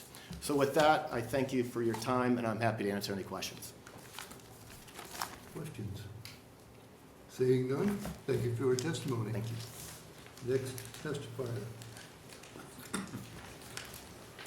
Hello, good afternoon, Appropriations Committee. I'm Jeannie McClure, Jeannemcclure. I'm the Executive Director and Registered Lobbyist for ACEC Nebraska. That's the American Council of Engineering Companies. We are 46 member firms across the state and more than 3,000 employees at those firms. Engineering workforce is ACEC Nebraska's top priorities, and interns are a critical part of that priority. So I'm here today in opposition to the proposal to defund the Intern Nebraska program in the Department of Economic Development's budget. ASCE, the American Society of Civil Engineering Companies, when the last census was done, projected a need for 25,000 new civil engineers each year for the next decade in order to keep us where we need to be. I won't go into any more details on that, but I will tell you is internships, scholarships, mentorships, job shadowing, all of these are crucial efforts to increase workforce in the engineering industry and in workforce in all occupations. ACEC Nebraska has taken decisive action in the past several years to advance engineering workforce in our state. So in 2023, we developed a one-of-a-kind mentoring program with the College of Civil Engineering where we pair students, 2 to 3 students with a professional engineer, and they meet a couple times a semester. And our goal with that is to engage freshmen and sophomore students to keep them engaged and keep them in their program so eventually they can become an intern. We have companies that are using the Intern Nebraska program and they use it successfully. We also created our own scholarship fundraiser program in conjunction with the engineering clubs of Lincoln and Omaha, and over the past 3 years, we've raised more than $87,000 for engineering scholarships. So I feel like my message here is the private sector is doing a lot of work in helping build workforce, and we are hoping that the state will do their part as well and keep this going. I'd take any questions if you have them. Questions? Seeing none, thank you. Oh, wait a minute, Senator Prokop. Always good seeing you. Quick question. So just looking at how many, if we were at full staffing for the amount of engineers we needed in this state based on open jobs, how many is there? Do we have There's a just, ballpark? there I are see 25,000 on here. That's per year across Yeah. the Right, across the but how United many in States, Nebraska right? do we- I have a hard time with the Nebraska number. What I will tell you is, I mean, if you would go to any website of any of my member firms or the DOT, the city of Lincoln, the city of Omaha, the counties, everyone has job openings for engineers, and they're constantly, it's very much like the nursing shortage that we've been seeing for years and years. They're hopping back and forth. They are getting offered bonuses to come.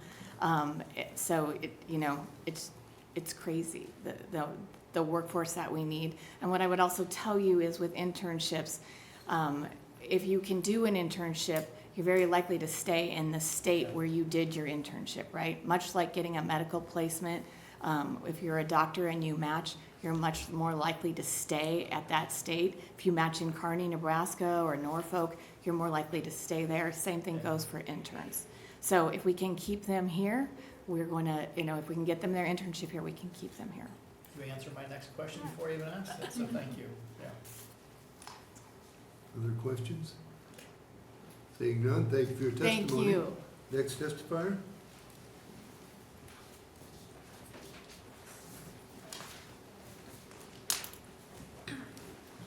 Good afternoon. Good afternoon, Chair Clements and members of the committee. My name is Emma Craig, EMMA, CRAIG, Housing Policy and Legislation Manager for the Nebraska Investment Finance Authority, known as NIFA. Today we're testifying neutrally in regards to the appropriations proposed relating to the Nebraska Department of Economic Development, or DED.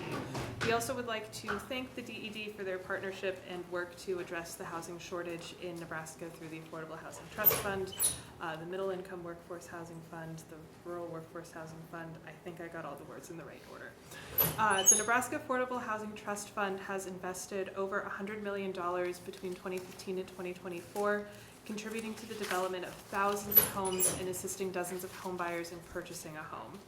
In fiscal year 2023 alone, the trust fund awarded over $12 million in grants to develop 263 housing units across the state, creating 173 additional jobs in the process, and it is a vital tool in the toolbox in growing the supply of affordable and available housing.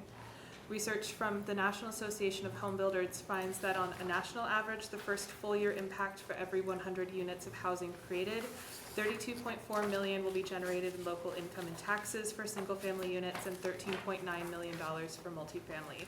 These estimates hypothesize a substantial return on investment for increased development in affordable, attainable, and diverse housing. So based on this model, the $12 million investment to create these 263 housing units stands to break more than even on return on investment of state dollars, regardless of the home type that is built. Estimates suggest that Nebraska is experiencing a shortage of homes between 100,000 and 120,000 units across the market, and in some counties, however, in some counties, over 30% of homes are vacant, but only 2% of those vacant homes are available for sale or for rent, pointing to a strong need to create and rehabilitate a larger supply of affordable and attainable housing. Further, building permit rates show that the housing construction has not kept pace with population growth, and current housing stock aging and dilapidating further exacerbates this problem. A recent Nebraska Strategic Housing Council survey revealed that 82% of developers cited building costs and 62% pointed to limited capital stack funding as top barriers to housing construction. These were the two most common responses out of 11, and many of these developers who are using state and federal funding, including funding from the trust fund and other funds administered through the DED, indicated that increased funding availability would enable them to build more housing in the state. And turning towards affordability, these factors, among others, have laid the foundation for unaffordable housing for the median Nebraska household. The full details of affordability are included in your handouts, but in short, 10 of the top 11 occupations cannot afford the median home price, and 8 of the top 11 cannot afford the median rent of a 2-bedroom apartment, including the average cost of utilities. So in short, we need more housing, and we need additional tools to start making that a reality today and not tomorrow. To tackle Nebraska's housing shortage, we need a marathon mindset with a yes and approach, which includes investing state dollars, including from the Nebraska Affordable Housing Trust Fund, into housing development. The state of Nebraska faces a shortage of available and attainable housing for our growing population and stands to reap a significant return on investment by bolstering our investment in housing aided through the DED. We not only need to catch up to the pent-up demand of housing in the state, but prepare for future growth. And it's imperative that we consider not only the direct economic return of housing investment, but the added community benefits of investing in housing. When we invest in communities, they invest in our state and in our people, and thank you for the opportunity to share this testimony today. Any questions? Are there questions? Seeing none, thank you for your testimony and your information. Next testifier is the Department of Economic Development. We have comments for the record. We have 1 proponent, 28 opponents, none in the neutral. That will conclude Agency 72, Department of Economic Development. And next, we will move to bills, which would be, that would be 254, Senator Hallstrom. Senator Hallstrom's outside, I'll get him. All right.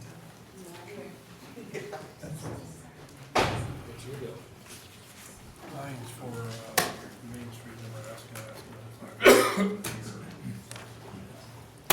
Or is that for short budget stuff? That's for like 12 months. Yeah. That's a good project. Have you seen our book? So we know we have some people coming next year. They couldn't come today because of the weather. So, the lady is good with the things already. That guy has to be coming. I don't know. No. What happened if the senator's here and there's a bill here and would you like to testify in support of it? Would you do that? I think you should. I don't think so. I don't think so. You'll have a chance to argue with the committee. Oh, who's going to be arguing? Agreeing, I'd have opportunity to agree with you. Lobby the committee. That would be, yeah. You can later, but not today. Okay. All right, we'll now open a hearing for LB 254. Welcome, Senator Hallstrom. Thank you, Chair Clements, members of the Appropriations Committee. My name is Bob Hallstrom, B-O-B-H-A-L-L-S-T-R-O-M. I appear before you today representing Legislative District 1 to introduce LB 254. LB 254 would appropriate $25 million to the Rural Workforce Housing Fund in each of the next 2 fiscal years. These investments will accelerate the creation of more workforce housing at a time when it is desperately needed. The lack of workforce housing across our state is a barrier to job growth, community development, and worker recruitment and retention. Our state's competitiveness and economic future hinge on solving the housing crisis. The Rural Workforce Housing Fund helps rural communities build affordable housing to support the housing needs in greater Nebraska. Since its creation in 2017, the Rural Workforce Housing Fund has built almost 1,400 housing units across rural Nebraska just from the first 2 infusions of state funds in the total amount of $17 million. The Rural Workforce Housing Fund provides competitive matching grants to nonprofit development organizations who administer workforce housing investment funds. The funds are invested in eligible projects to increase the supply and reduce the cost of workforce housing in Nebraska's rural communities. Workforce housing is housing that meets the needs of working families and is attractive to new residents locating in a rural community. I'm not going to read all of my testimony, but at the bottom of page 1, we have the housing projects that are eligible for funding under the Rural Workforce Housing Investment Act. New owner-occupied housing costing no more than $325,000, and new rental housing units costing no more than $250,000 are the main components. On page 2, we talk about eligible areas. Again, this is a rural program which applies only in counties with population of less than $100,000, which leaves out Sarpy, Douglas, and Lancaster counties. Eligible applicants are nonprofit development organizations who work with the communities, which provide matching funds to make this program work and to enhance the multiplier effect of the program and the funds that are provided from the state. And then finally, the evaluation of awards. We've had routinely more applicants and more requests for dollars than the amount that has been provided for funding under this program. So there is a selection or award process that applies. The Rural Workforce Housing Fund was initially funded with a $7 million transfer of excess funds from the Affordable Housing Trust Fund, with subsequent infusions of general funds in the amount of $10 million in 2020, $30 million in 2022, and $12.5 million in 2024. The applications for the current year were due on January 15th, and the Department of Economic Development received 19 applications with a total request of over $28.6 million for the $12.5 million that are available, also bringing over $9.2 million in potential local matching funds. Under the Rural Workforce Housing Fund, there has always been a local matching requirement. That originally started out dollar for dollar. It was subsequently reduced to 50 cents on the dollar and now rests at 25 cents on the dollar. The rationale or theory, by my belief behind that, is we have found in some of the smaller communities where there is a need as well for rural workforce housing, that it's more difficult for them to raise the funds on a dollar for dollar or even a 50 cent on the dollar matching basis, so we have reduced that. And I think the proof is in the pudding. If you look at the current $12.5 million allocation, that we have almost $30 million in applications. I woke up in a cold sweat this morning thinking, gosh, what if I look at those figures and we've got half of the demand for the funds that are available. So I was kind of pleased to see that the demand is still vibrant.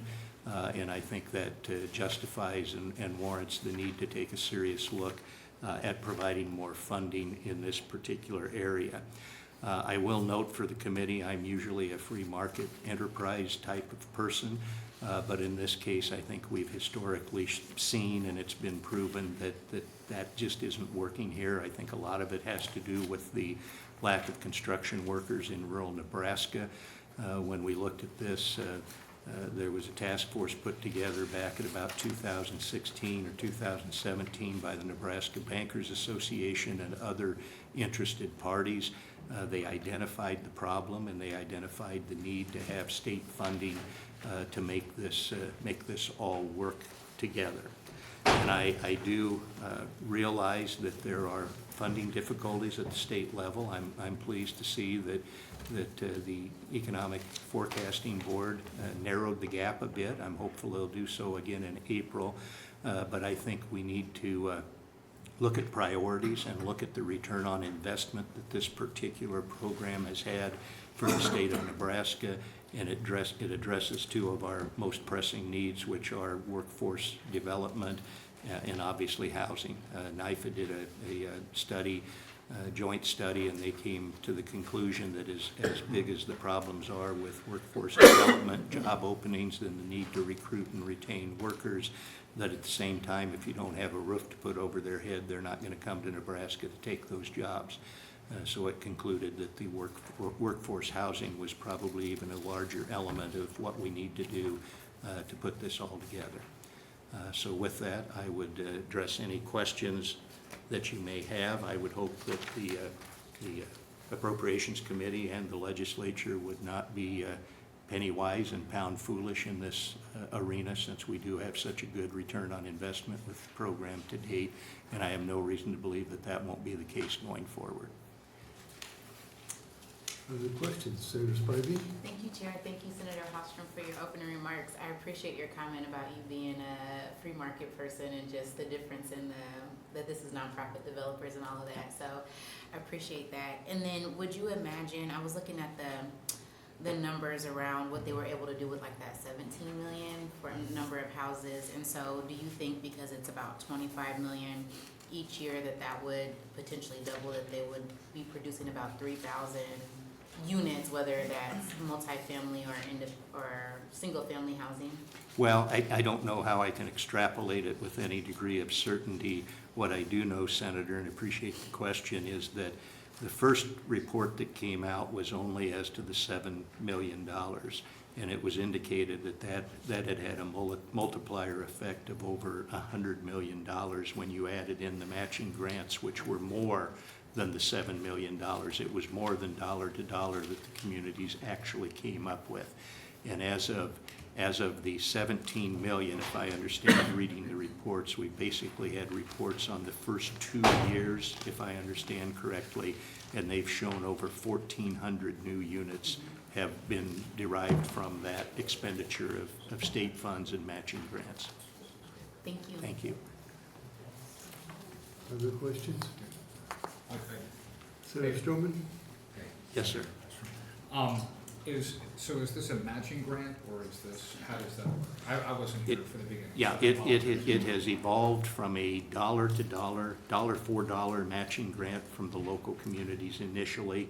And as I just indicated in response to Senator Spivey's question, that initially it came out more than dollar for dollar. The matching grants exceeded the $7 million the first year that was put in, I think passed in 2017 and or 2018 maybe. Subsequent to that time, I think after the first 2 tranches of state investments, the matching requirement was reduced to 50 cents on the dollar, and then more recently with the last infusion of capital, it was reduced to 25 cents on the dollar to address the smaller communities' difficulties that they experienced in coming up with dollar for dollar or even 50 cents on the dollar. Thank you. Senator Dover?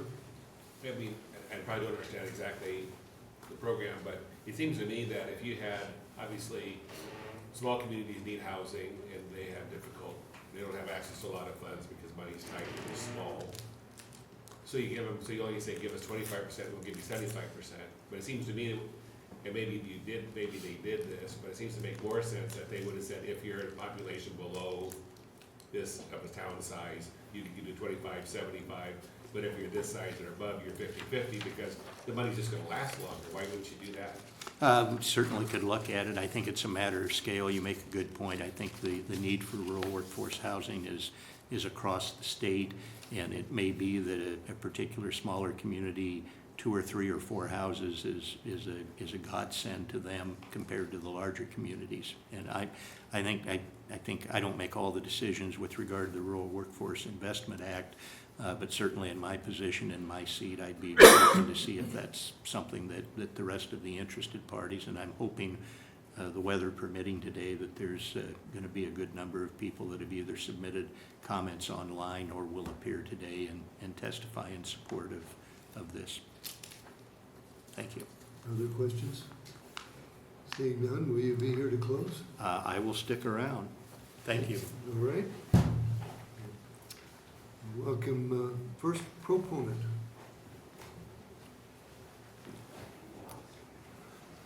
Good afternoon, all. Senator Clements is chairperson and members of the Appropriations Committee. My name is Dan Mauck, it's spelled D-A-N-M-A-U-K. I'm the executive director for the Nebraska City Area Economic Development Corporation, responsible for Otoe County. I'm here to speak in support of our District 1 Senator Bob Holstrom's LB 254. The lack of available and affordable housing for Nebraska residents has been an increasingly serious problem since the Great Recession. The core problem is that housing development stalled after the 2008 bubble. And when the cost of construction's increased faster than wages thereafter. So we have a deficit in building that has not gotten up to the demand. We're seeing crazy increases in pricing. The COVID pandemic exacerbated the problem with cost per square foot. It's a problem throughout the country. When Senator Holstrom campaigned door to door last year, outside of being bitten by a few dogs, one of the top 3 concerns he heard was that there were not enough affordable homes. I'm sure Senator Clements, when you represented parts of Nebraska City before redistricting, you probably heard that. I know Senator Dover, he's kind of the champion of housing. For those of us that are interested in this, he and I were on probably the coolest committee I've ever been on, the JEDI Committee, Joint Economic Development Housing Initiative. And that was pretty much everybody that had anything to do with housing, from funding to building to community development. It's a serious problem, and acknowledge the support and commitment you have, Senator Dover.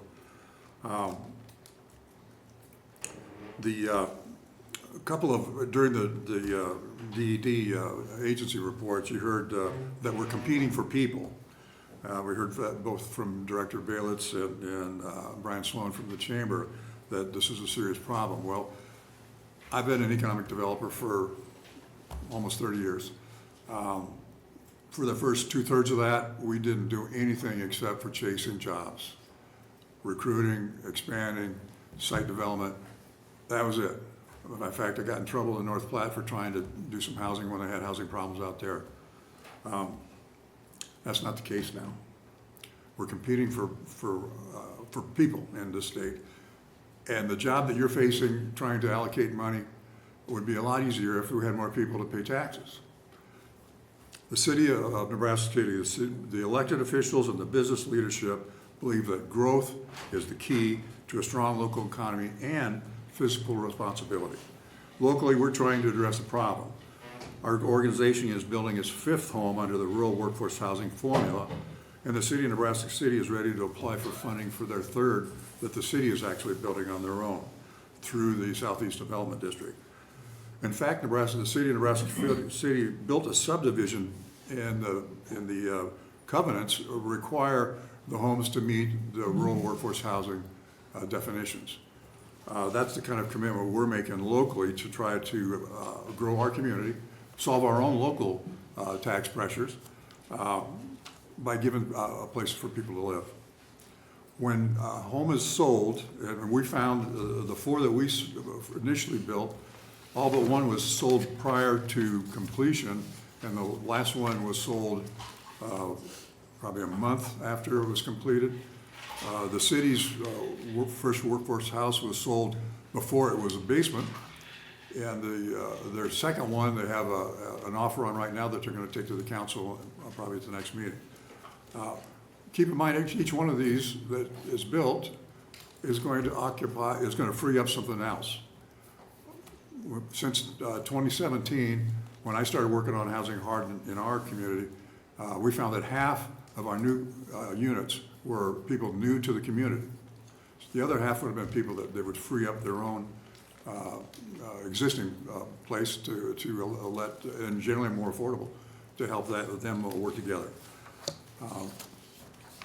On behalf of, run out of time, on behalf of the board of directors and the partners that support our organization, we urge you to move this bill out of committee for full debate on the floor. This is really the sales force. We need three things. We need the job, we got jobs. We need housing, we don't have enough housing, and we need childcare, and we're working with Senator Prokop on the childcare thing. That's economic development in today's world. I'd be open for questions. Thank you. Other questions? I had a question. We've heard that now you only have to provide 25% match. What percent does the city of Nebraska City?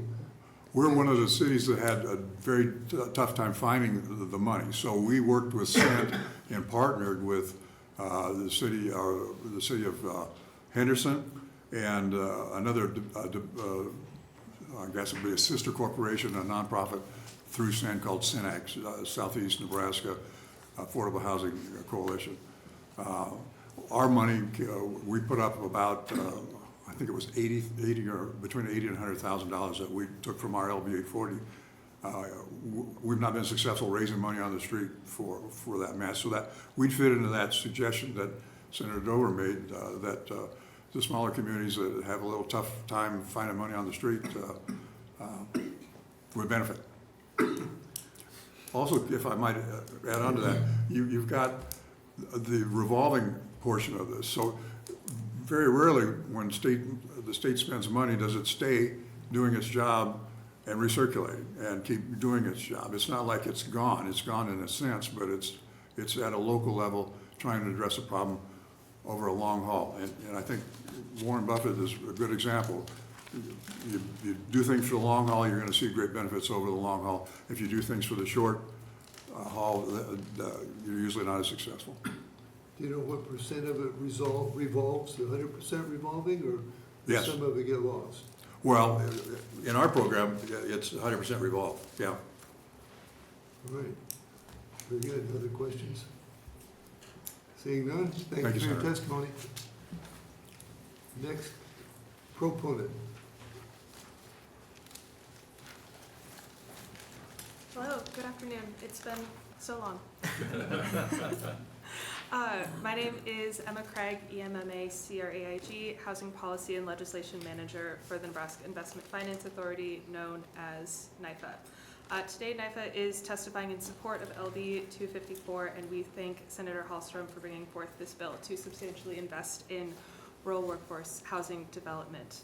I had testimony prepared, but in all honesty, Senator Hallstrom kind of stole all of my thunder for the data points that I had brought forth. So I would like to reiterate and plus one to everything that he has said thus far, and just emphasize the testimony that I brought forth during Agency 72 hearing earlier this afternoon, that we are indeed experiencing a shortage of homes both all across the state, both rural and urban. And despite the fact that we are short about 100 to 120,000 units across the market, we are experiencing about 30%, some counties experiencing over 30% of homes being vacant, with only 2% of those being available for sale or for rent. And those counties that are experiencing over 30% of their vacant homes are all in rural counties. And so the investment that is made through the Rural Workforce Housing Fund is incredibly needed and beneficial, and those communities are made better because of it. However, that also, as I mentioned earlier, sorry, I go off script and suddenly everything goes out the window for me. The survey that I mentioned earlier, that 82% of developers citing building costs and 62% citing limited capital stack as barriers to housing construction, these are helped alleviated through the funds that are generated from the Rural Workforce Housing Funds, as building costs are exacerbated when you move into the rural landscape. It takes longer for things to ship. We have a limited number of construction workers, and the state dollars that are invested into these funds are even more valuable.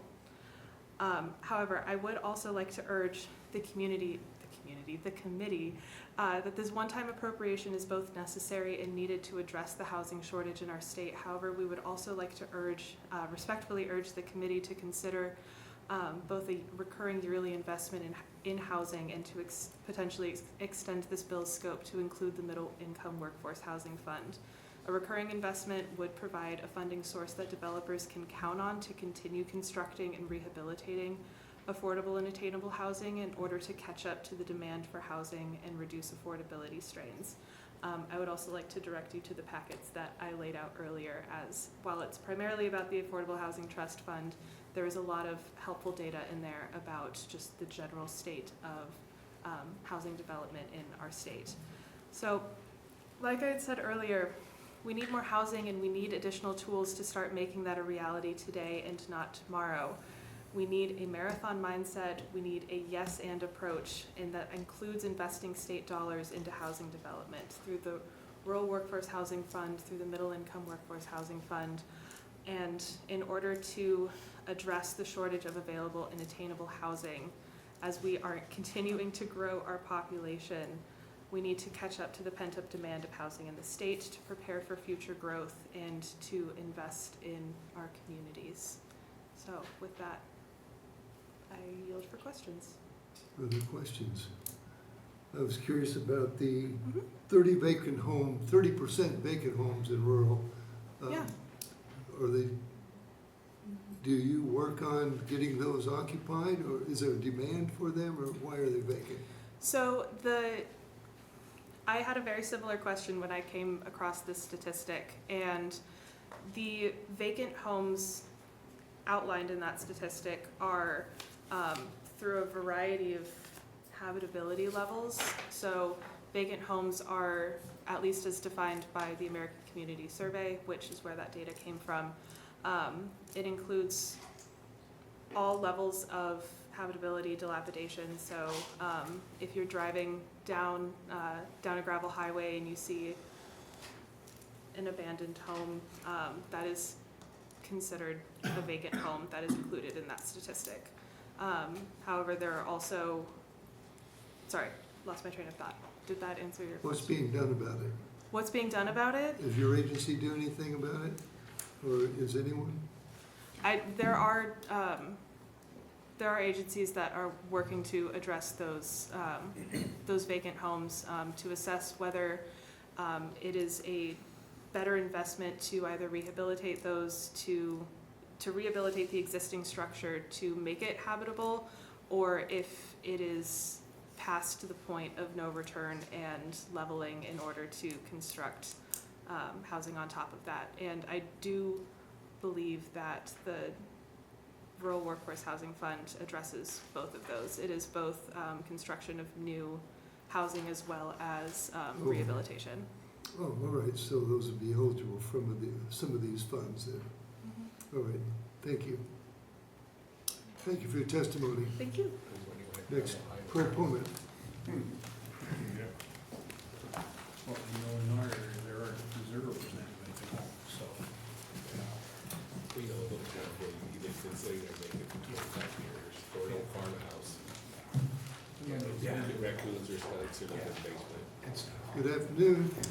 Good afternoon again, Chairperson Clements and members of the Appropriations Committee. Thank you for the opportunity to speak today.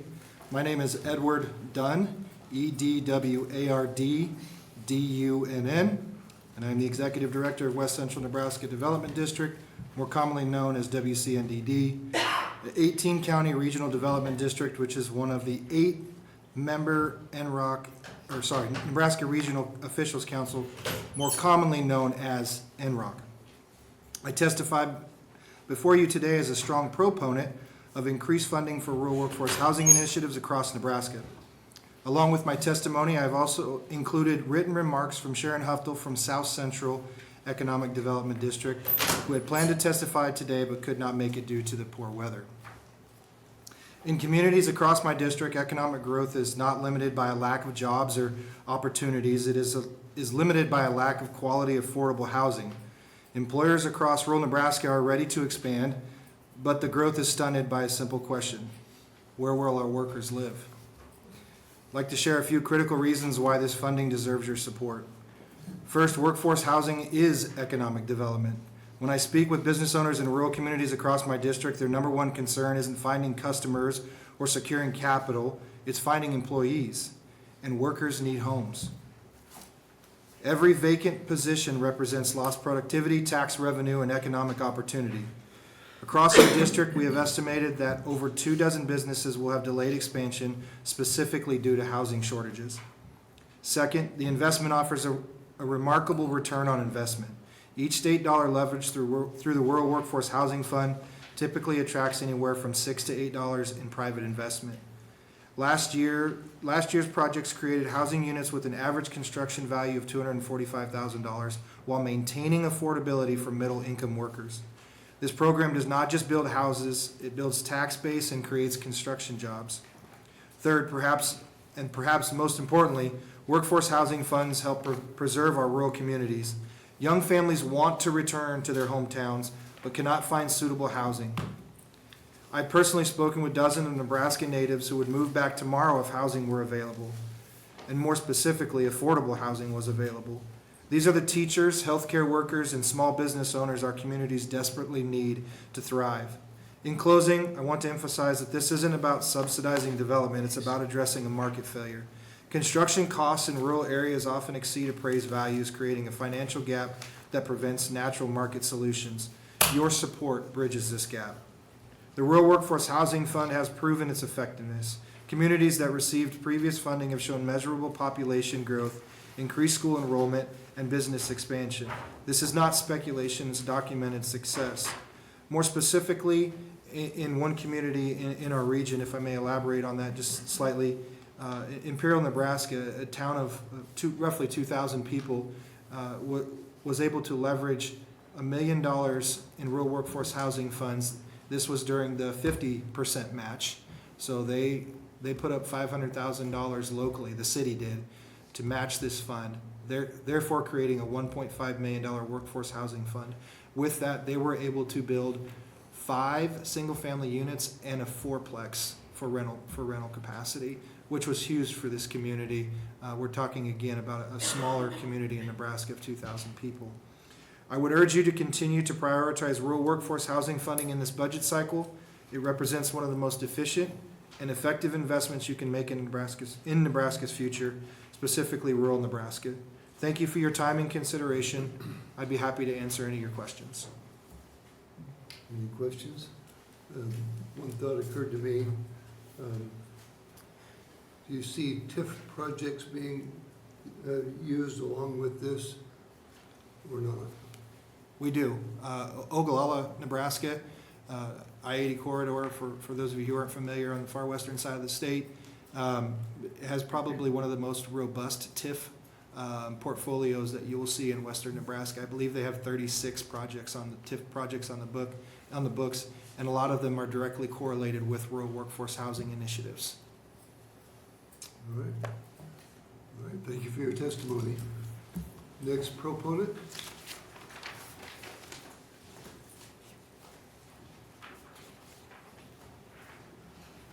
Good afternoon again. Chairperson Clements, members of the Appropriation Committee, my name is Carol Bodine, C-A-R-O-L-B-O-D-E-E-N. I'm the Director of Policy and Outreach for the Nebraska Housing Developers Association. I'm testifying today on behalf of NHDA, but as well as the Nebraska Economic Developers Association. NHDA is a membership organization with over 70 members from across Nebraska. Our mission is to champion affordable housing.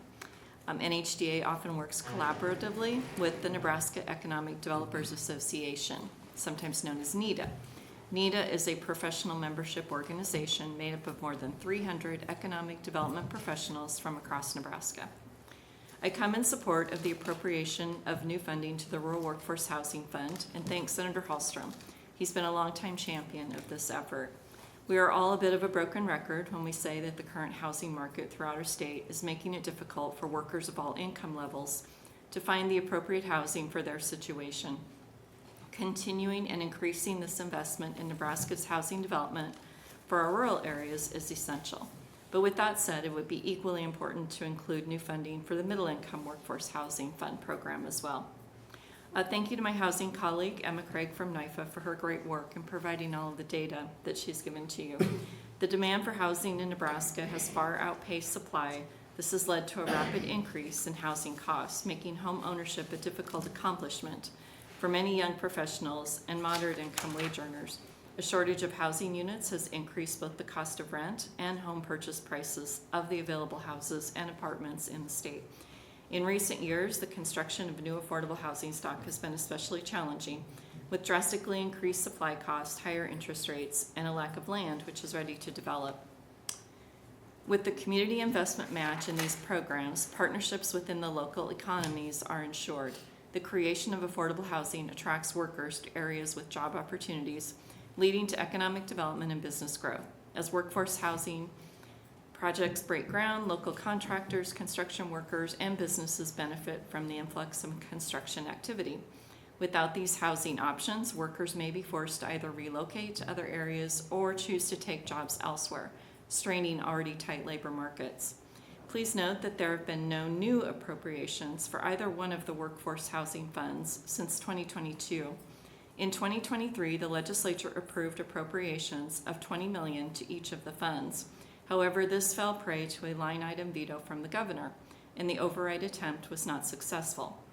During the 2024 session, a $25 million transfer out of the Affordable Housing Trust Fund resulted in $12.5 million to each of the workforce housing funds. By the end of this current fiscal year, June 30th of 2025, those transferred amounts are anticipated to be under contract to eligible grantees. Without new appropriation, there will be no money in the pipeline for either of these valuable economic and housing development programs. Therefore, we ask that you advance LB 254 and consider the inclusion of equal funding for the Middle Income Workforce Housing Program. Thank you, and I'm happy to answer any questions. Further questions? Seeing none, thank you for your testimony. Thank you so much. Next proponent. Good afternoon. Good afternoon. Chair, or evening, I guess we're into evening. Chairman Clements and the Appropriations Committee, I appreciate the opportunity to speak in support of LB 254 and share how the Rural Workforce Housing Fund has made an incredible impact on my community in Aurora. My name is Janelle Syme, JANNELLESEIM. I am the Chief Administrative Officer at Hamilton Telecommunications by day, and I have served as President of the Aurora Housing Development Corporation, known as AHDC, since 2018. AHDC is a nonprofit run by a board of community volunteers whose mission is to ensure that Hamilton County has adequate, affordable housing available for current county residents and to support future growth of our communities. AHDC has received two $1 million Rural Workforce Housing Awards, one in 2021 and another in 2023. These funds, matched with the $1.5 million in local funds raised, we were part of the 1-to-1 match and the 50-cent match, established a $3.5 million revolving fund used to change the trajectory of the housing movement in Aurora and Hamilton County. We applied for the initial rural workforce housing grant with 4 objectives in mind. The first, to add affordable housing stock to account for the growth Aurora continues to see due to a strong economic development mindset. 2, to deepen the bench of contractors and development in our community by sharing the risk they face when building homes due to the increased costs and lack of capital. 3, increase the tax base of our county to keep property taxes as low as possible. And 4, make this possible without utilizing TIF. In Hamilton County, or I shouldn't say Hamilton County, in Aurora specifically, it is our philosophy not to utilize TIF for housing projects. If you're putting butts in the seats in schools, you really should have a way to fund that. But although our initial plan was to develop a 32-lot subdivision and build 8 townhomes and 8 single-family homes, we were able to partner with Streeter LLC and Aurora Development Corporation to leverage their additional capital and build out a subdivision of 60 lots on the west side of Aurora. The additional lots allowed us to realize housing growth without being supported by the grant itself. Rather, the additional housing sprouted from the seed planted by the fund. Since 2021, we have produced amazing results. We built out that 60-lot subdivision. We built and sold 8 townhomes and 15 single-family homes. We built an 18-unit tax credit project for the 55 and up population. We sold 3 lots for custom builds. 2 have been built and sold, and 1 is in the works. And we built 2 apartment complexes totaling 12 units. That's a total of 57 units and 60 lots. In 2025 alone, we will see the following: 8 additional townhomes, 10 additional single-family homes, and 4 row house rental units for a total of 22 additional lots just in 2025. To date, we have only consumed $14,000 of the original $3.5 million, and that balance is still being recirculated into revolving funds. Rural workforce housing came at a perfect time for Aurora, as our community was already in need of additional housing to fit the growth demands, but with the impact of COVID-19 and on supply chain and the drastic rise of interest rates to follow, builders had just shied away. They did not want to build due to the increased risk to do so. The low interest loans provided by AHDC made these projects possible. Our goal of adding housing stock was met and continues to thrive.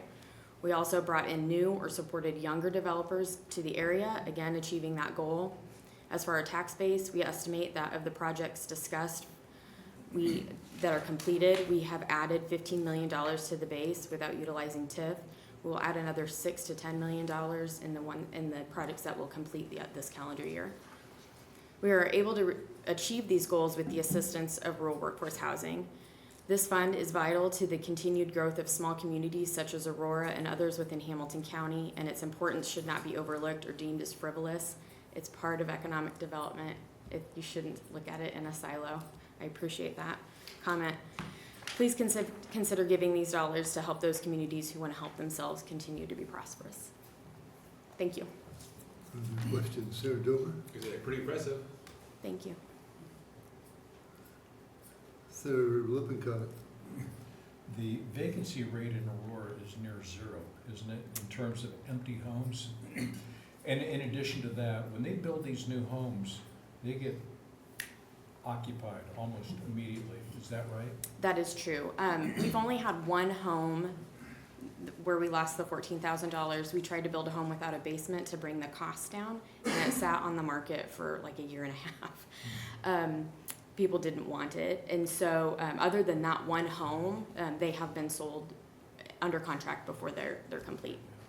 So that's fantastic. As for the vacancy rate, I have not looked at my housing study in a while. We are not a community that enforces a vacancy fine or anything like that, like they do maybe in Central City. So I'm not 100% sure where that's at these days. I'm sure it's very small because it's very hard to find a place. Senator Spivey. Thank you, Chair, and thank you for being here. I just was going to ask clarity on the 60 lots that you all built. Those are already under contract or they have sold? No, we have about 40 left, Okay. between 35 and 40. Okay. We've developed on 20. Okay, thank you. Mm-hmm. Other questions? Where did you find the matching funds? Who provided that? Yeah, Aurora and Hamilton County is a benevolent community, and really we had it raised in like 2 weeks. We just called the foundations, the local foundations that we have. Hamilton County has between $55 and $60 million in endowments within our community. Many of our businesses put in tens of thousands of dollars, Hamilton Telecommunications being one, because they knew of the importance. So it was raised locally. We did get a $250,000 match grant from NIFA. I should clarify that. Did the city of Aurora or the county of Hamilton put in funds? No, they did not put in direct matching funds, but the city of Aurora did, when we built out the infrastructure, they gave us a credit to the infrastructure of about $5,000 a lot off of the bill to put in the infrastructure. So they put in about $284,000 is, I think, what happened. Okay, thank you very much. Thank you. Next proponent?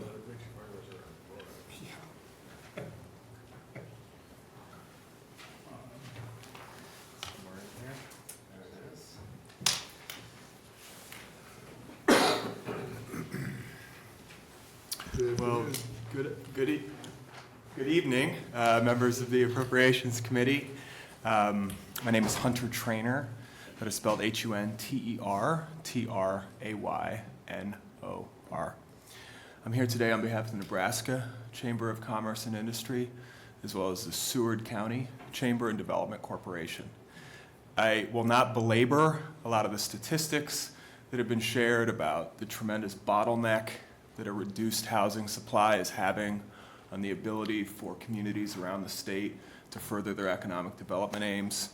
From the business community standpoint, I shared this at an interim study that Senator Dover had brought earlier this fall, specifically looking at the state's housing programs. Thank you for doing that and for your work on housing issues. But we did a member-wide poll around the state. And again, this is not new information that we haven't already heard, but for businesses who are focused on supporting workforce and growing their operations between housing and childcare, those are two tremendous market bottlenecks that are really slowing down economic development around the state of Nebraska. And so we wanted to be on record in support of the Rural Workforce Fund and the ability for it to leverage local support at a community-driven approach to addressing this housing issue. I'm here today on behalf of Seward. In particular, they were involved with some of the interim studies that were conducted this past off-season on housing-related issues. And so I'd reached out to them, Jonathan Jank, the president and CEO of the Seward Chamber. That group is doing excellent work using the Rural Workforce Fund to spur development in their communities. They are currently working on a subdivision development in the village of Utica that, when it is done, could lead to a 5% growth of that community. That really jumped out to me when I heard him talk about that, and had called them just a few days ago to get some more information about that. So if you have questions about that particular community, I just wanted to draw it out as an example of a local chamber partner that we've worked with that is using this program to great success and has revolved those funds over the past couple years to deliver well over 200 to 300 homes just in Seward County alone. And so, as I said, I'll put a bow on this and don't want to belabor the point. From the business community standpoint, we see this as an excellent state investment that leverages local dollars, philanthropic dollars, support from local businesses who understand the need for this supply issue to be addressed, and wanted to be on record supporting this and thank Senator Hallstrom for his work in bringing this. And I also would be remiss not to thank this committee for your preliminary budget recommendation, which, at least for this fiscal year, further contributes to the rural funds, but also the middle income fund that goes in a similar concept towards urban development projects. With that, I'd be happy to answer any questions. Any questions? Seeing none, thank you for your Thank you all. testimony. Are there additional proponents?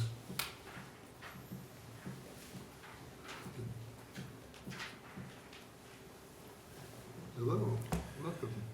Good evening, Chair Clements, members of the committee. My name is Ryan McIntosh, MCINTOSH, and I appear before you today as registered lobbyist on behalf of the Nebraska Bankers Association in support of LB 254.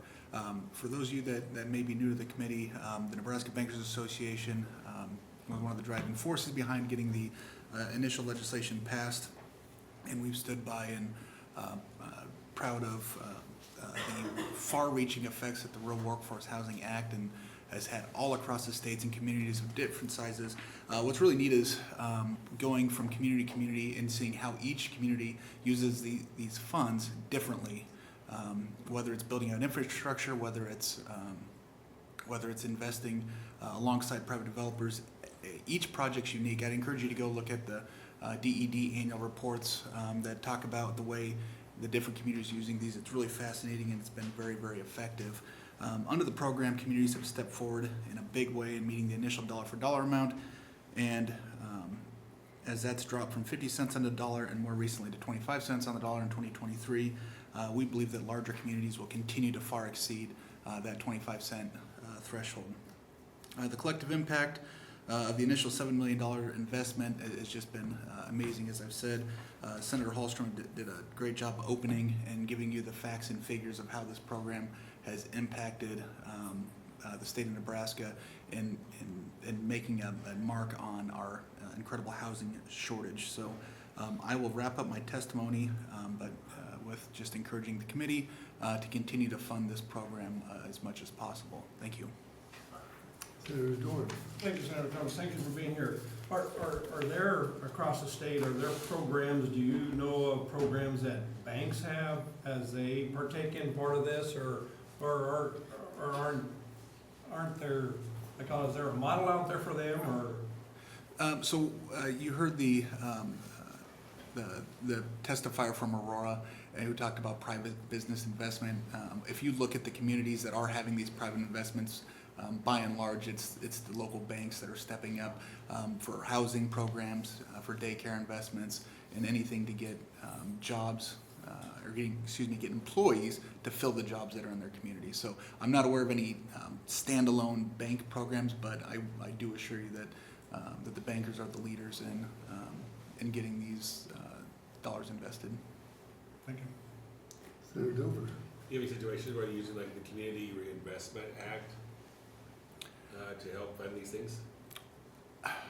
I can't give you a specific example off the top of my head, but I'm almost certain there is. I could comb through the DED reports and find one for you, Senator. Thank you. I've been wondering if this program helps lenders qualify more loans for housing. Well, I think it would in some communities, but I think where you're seeing it a lot is there wouldn't be lending in the first place because the homes wouldn't be built in the first place. I think there are programs that have gone towards buying down the overall cost of the home, which would be beneficial in that way. But I think really what you're seeing is just the investment to even get that infrastructure and to get those homes built is the primary use that I'm aware of. And does the state money revolve, or does the private money also revolve? So I think it's both, and what level of the combination fund that's left in there revolving really does vary community by community, but I think the communities that have been the most successful are the ones that set up a revolving fund, which is a combination of both the state and the. I think if it's used for infrastructure, it's kind of hard to sell that and reinvest it. Yes. So I think you see a combination of that, both for direct infrastructure and then the revolving funds that are used in various ways. Senator Dover. If it's used for infrastructure, wouldn't when the house sold, then those funds would be recaptured and reinvested, or not? Yes, that's correct. Again, it really does depend on the community and how they use those, but that is probably the most common way. Hopefully they're using it TIF. Hopefully they're using TIF for that and saving the other money for other things, right? Yeah. Other questions? Seeing none, thank you for your testimony. Thank you, Senator. Next proponent.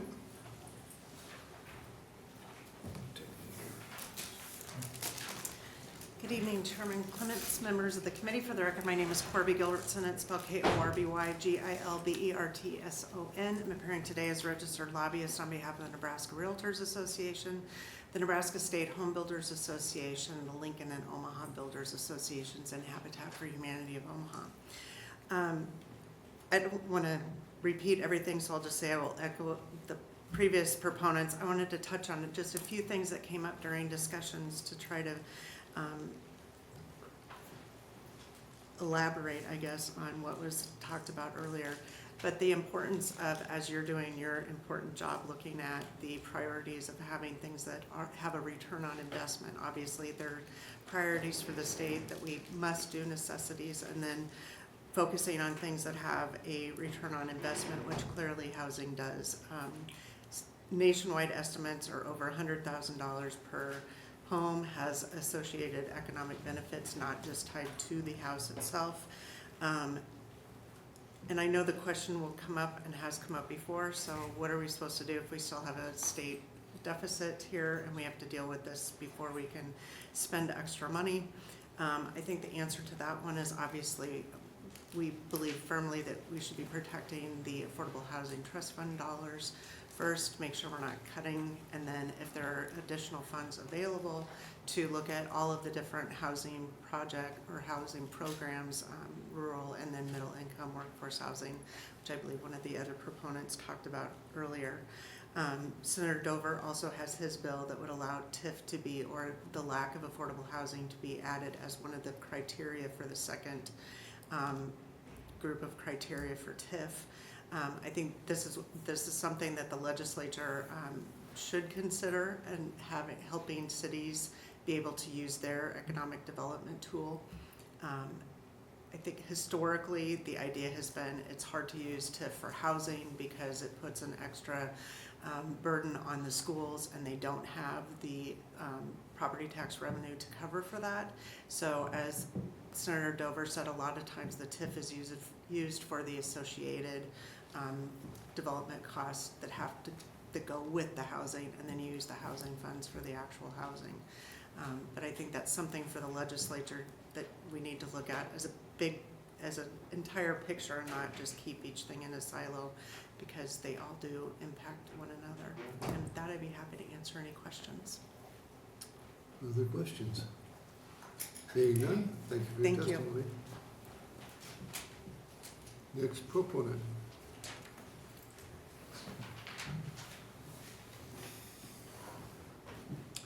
Good evening, Chairman Clements, members of the committee.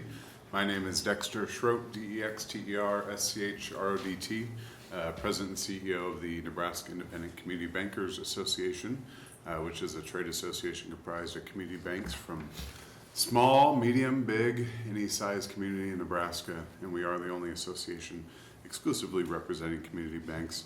I'm here today to express our strong support for LB 254. I'll be brief. I only have like 2 paragraphs here, but as we know, 254 seeks to allocate vital funding to workforce housing in our rural communities. The availability of housing is obviously a critical component of economic development, community sustainability, and community banks are deeply rooted in their local areas and have a vested interest in the well-being of their communities. The intent to transfer money to the fund over the next 2 fiscal years is not just a financial investment, but it's an investment in the future of the state. With these funds, policymakers can empower local communities to develop housing solutions that meet the needs of the residents and potential newcomers, and we've already heard examples of that here today.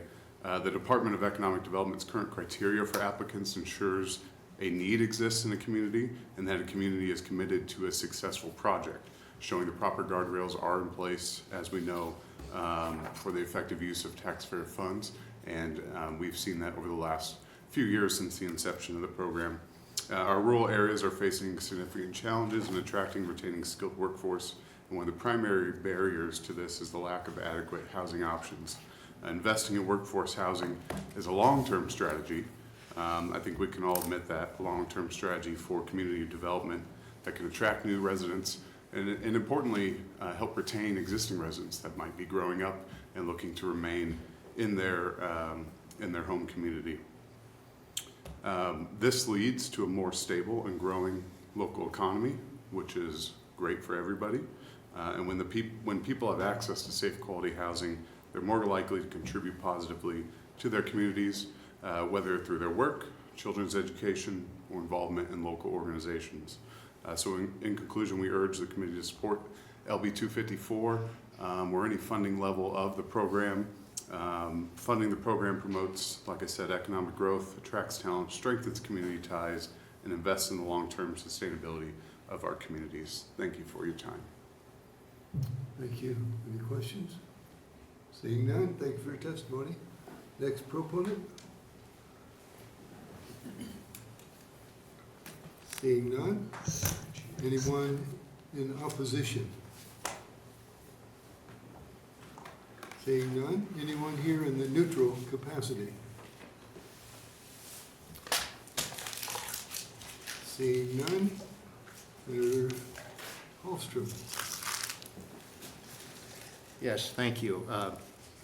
I think you've received a sample, just a sample of the amazing success stories throughout rural Nebraska that has come about as a result of the Rural Workforce Housing Investment Act and rural workforce housing funding. You've heard about the amazing things communities have done in stepping forward to provide the matching funds. I think, I just note Mr. Mock that it was here, made an important point about freeing up existing housing stock. Sometimes people question the $325,000 and the $275,000 maximums and question whether or not that's affordable. And I think it's vitally important to be aware that in many cases as many as 50% of the existing housing stock opens up. It's not the new young couples that are moving into town, which is fantastic, but if they have questions or issues about affording the houses that are being built, as we move up in the housing market, we open up some lower cost houses, which I think makes the entire system work.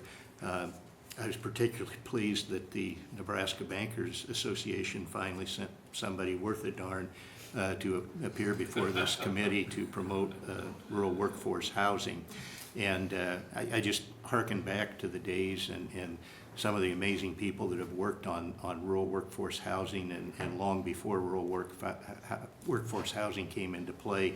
Cliff and Kathy Mesner from Central City, Ward Hoppy in his business here in Nebraska. I heard this summer about, I think it's Candace Alder from Norfolk, and the amazing things that are happening up in Norfolk. And there's other things, but this program is essential. And I think I hope that we've made a compelling story or case today for the committee to see fit to provide some additional funding. And I would reiterate the fact that of the $12.5 million allocation that we got most recently, there were $30 million in requests. And I think that tells the story of the need to continue in this particular area. With that, I just kind of lighthearted make note that the person in Aurora only gave one example of a downside, a house that they couldn't sell because it didn't have a basement. I think they probably should have gotten creative and found some parents with adult children living in their basement, and they may have found a market to sell that home.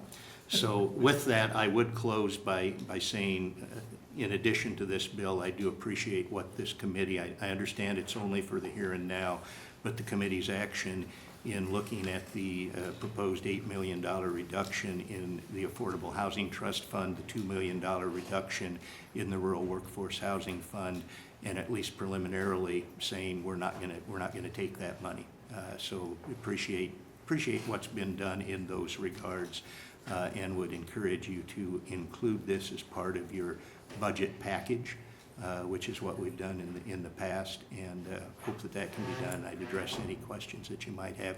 And if I may take a point of personal privilege, I'm pretty sure my sister is watching today, and it happens to be her birthday.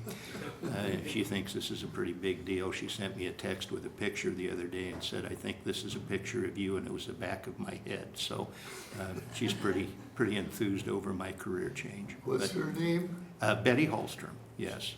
Happy birthday, Betty. Well, thank you, Senator Clements. And Mr. Mock had noted that my dog bite experiences on the campaign trail, and Betty was with me each and every time, and I finally said, you know, I'm starting to think you're bad luck. But with that. Senator Spivey. Thank you, and happy birthday to your sister. Thank you. If, you know, and you talked about it, we have such competing priorities, but we know housing is important to economic development. Is there an amount, if it's not just 25 each year, that you would say like, okay, this is also an investment in housing, or do you feel really confident that that 25 is the floor that needs to be invested? Well, I'm a realist. I look at what the issues that this committee initially has to face and the legislature ultimately, along with the governor. So I'm a realist in that respect. I think if you look at it, I mean, even looking at it logically, we have $18 million excess capacity right now that's on the table. 12.5 was authorized last year. That bidding process is done, and we had 30 million requests for funding. So at a minimum, there's $18 million in unfulfilled demand. And so, yes, I think it would be wonderful, and I think it's a great investment for the state and for this committee to look at $25 million each of the next 2 years. But if that's not doable, like they say, every big bit matters. or maybe it's every little bit matters, but at any rate, Thank you, Senator. Very good. thank you. Other questions? Thank you for Seeing your none? patience today. Thank you. We have comments for the record on LB 254. Proponents 16, opponents 1, neutral none. That concludes the hearing for LB 254. That will bring us to LB 88. We'll now open the hearing for LB 88. Senator Dorn. Thank you committee for staying around and everything, appreciate that very much. You're standing between me and shoveling my driveway. You can at least get to your driveway. And stuff, so thank you. Good afternoon, good evening, Chairman Clemens and the rest of the Appropriation Committee.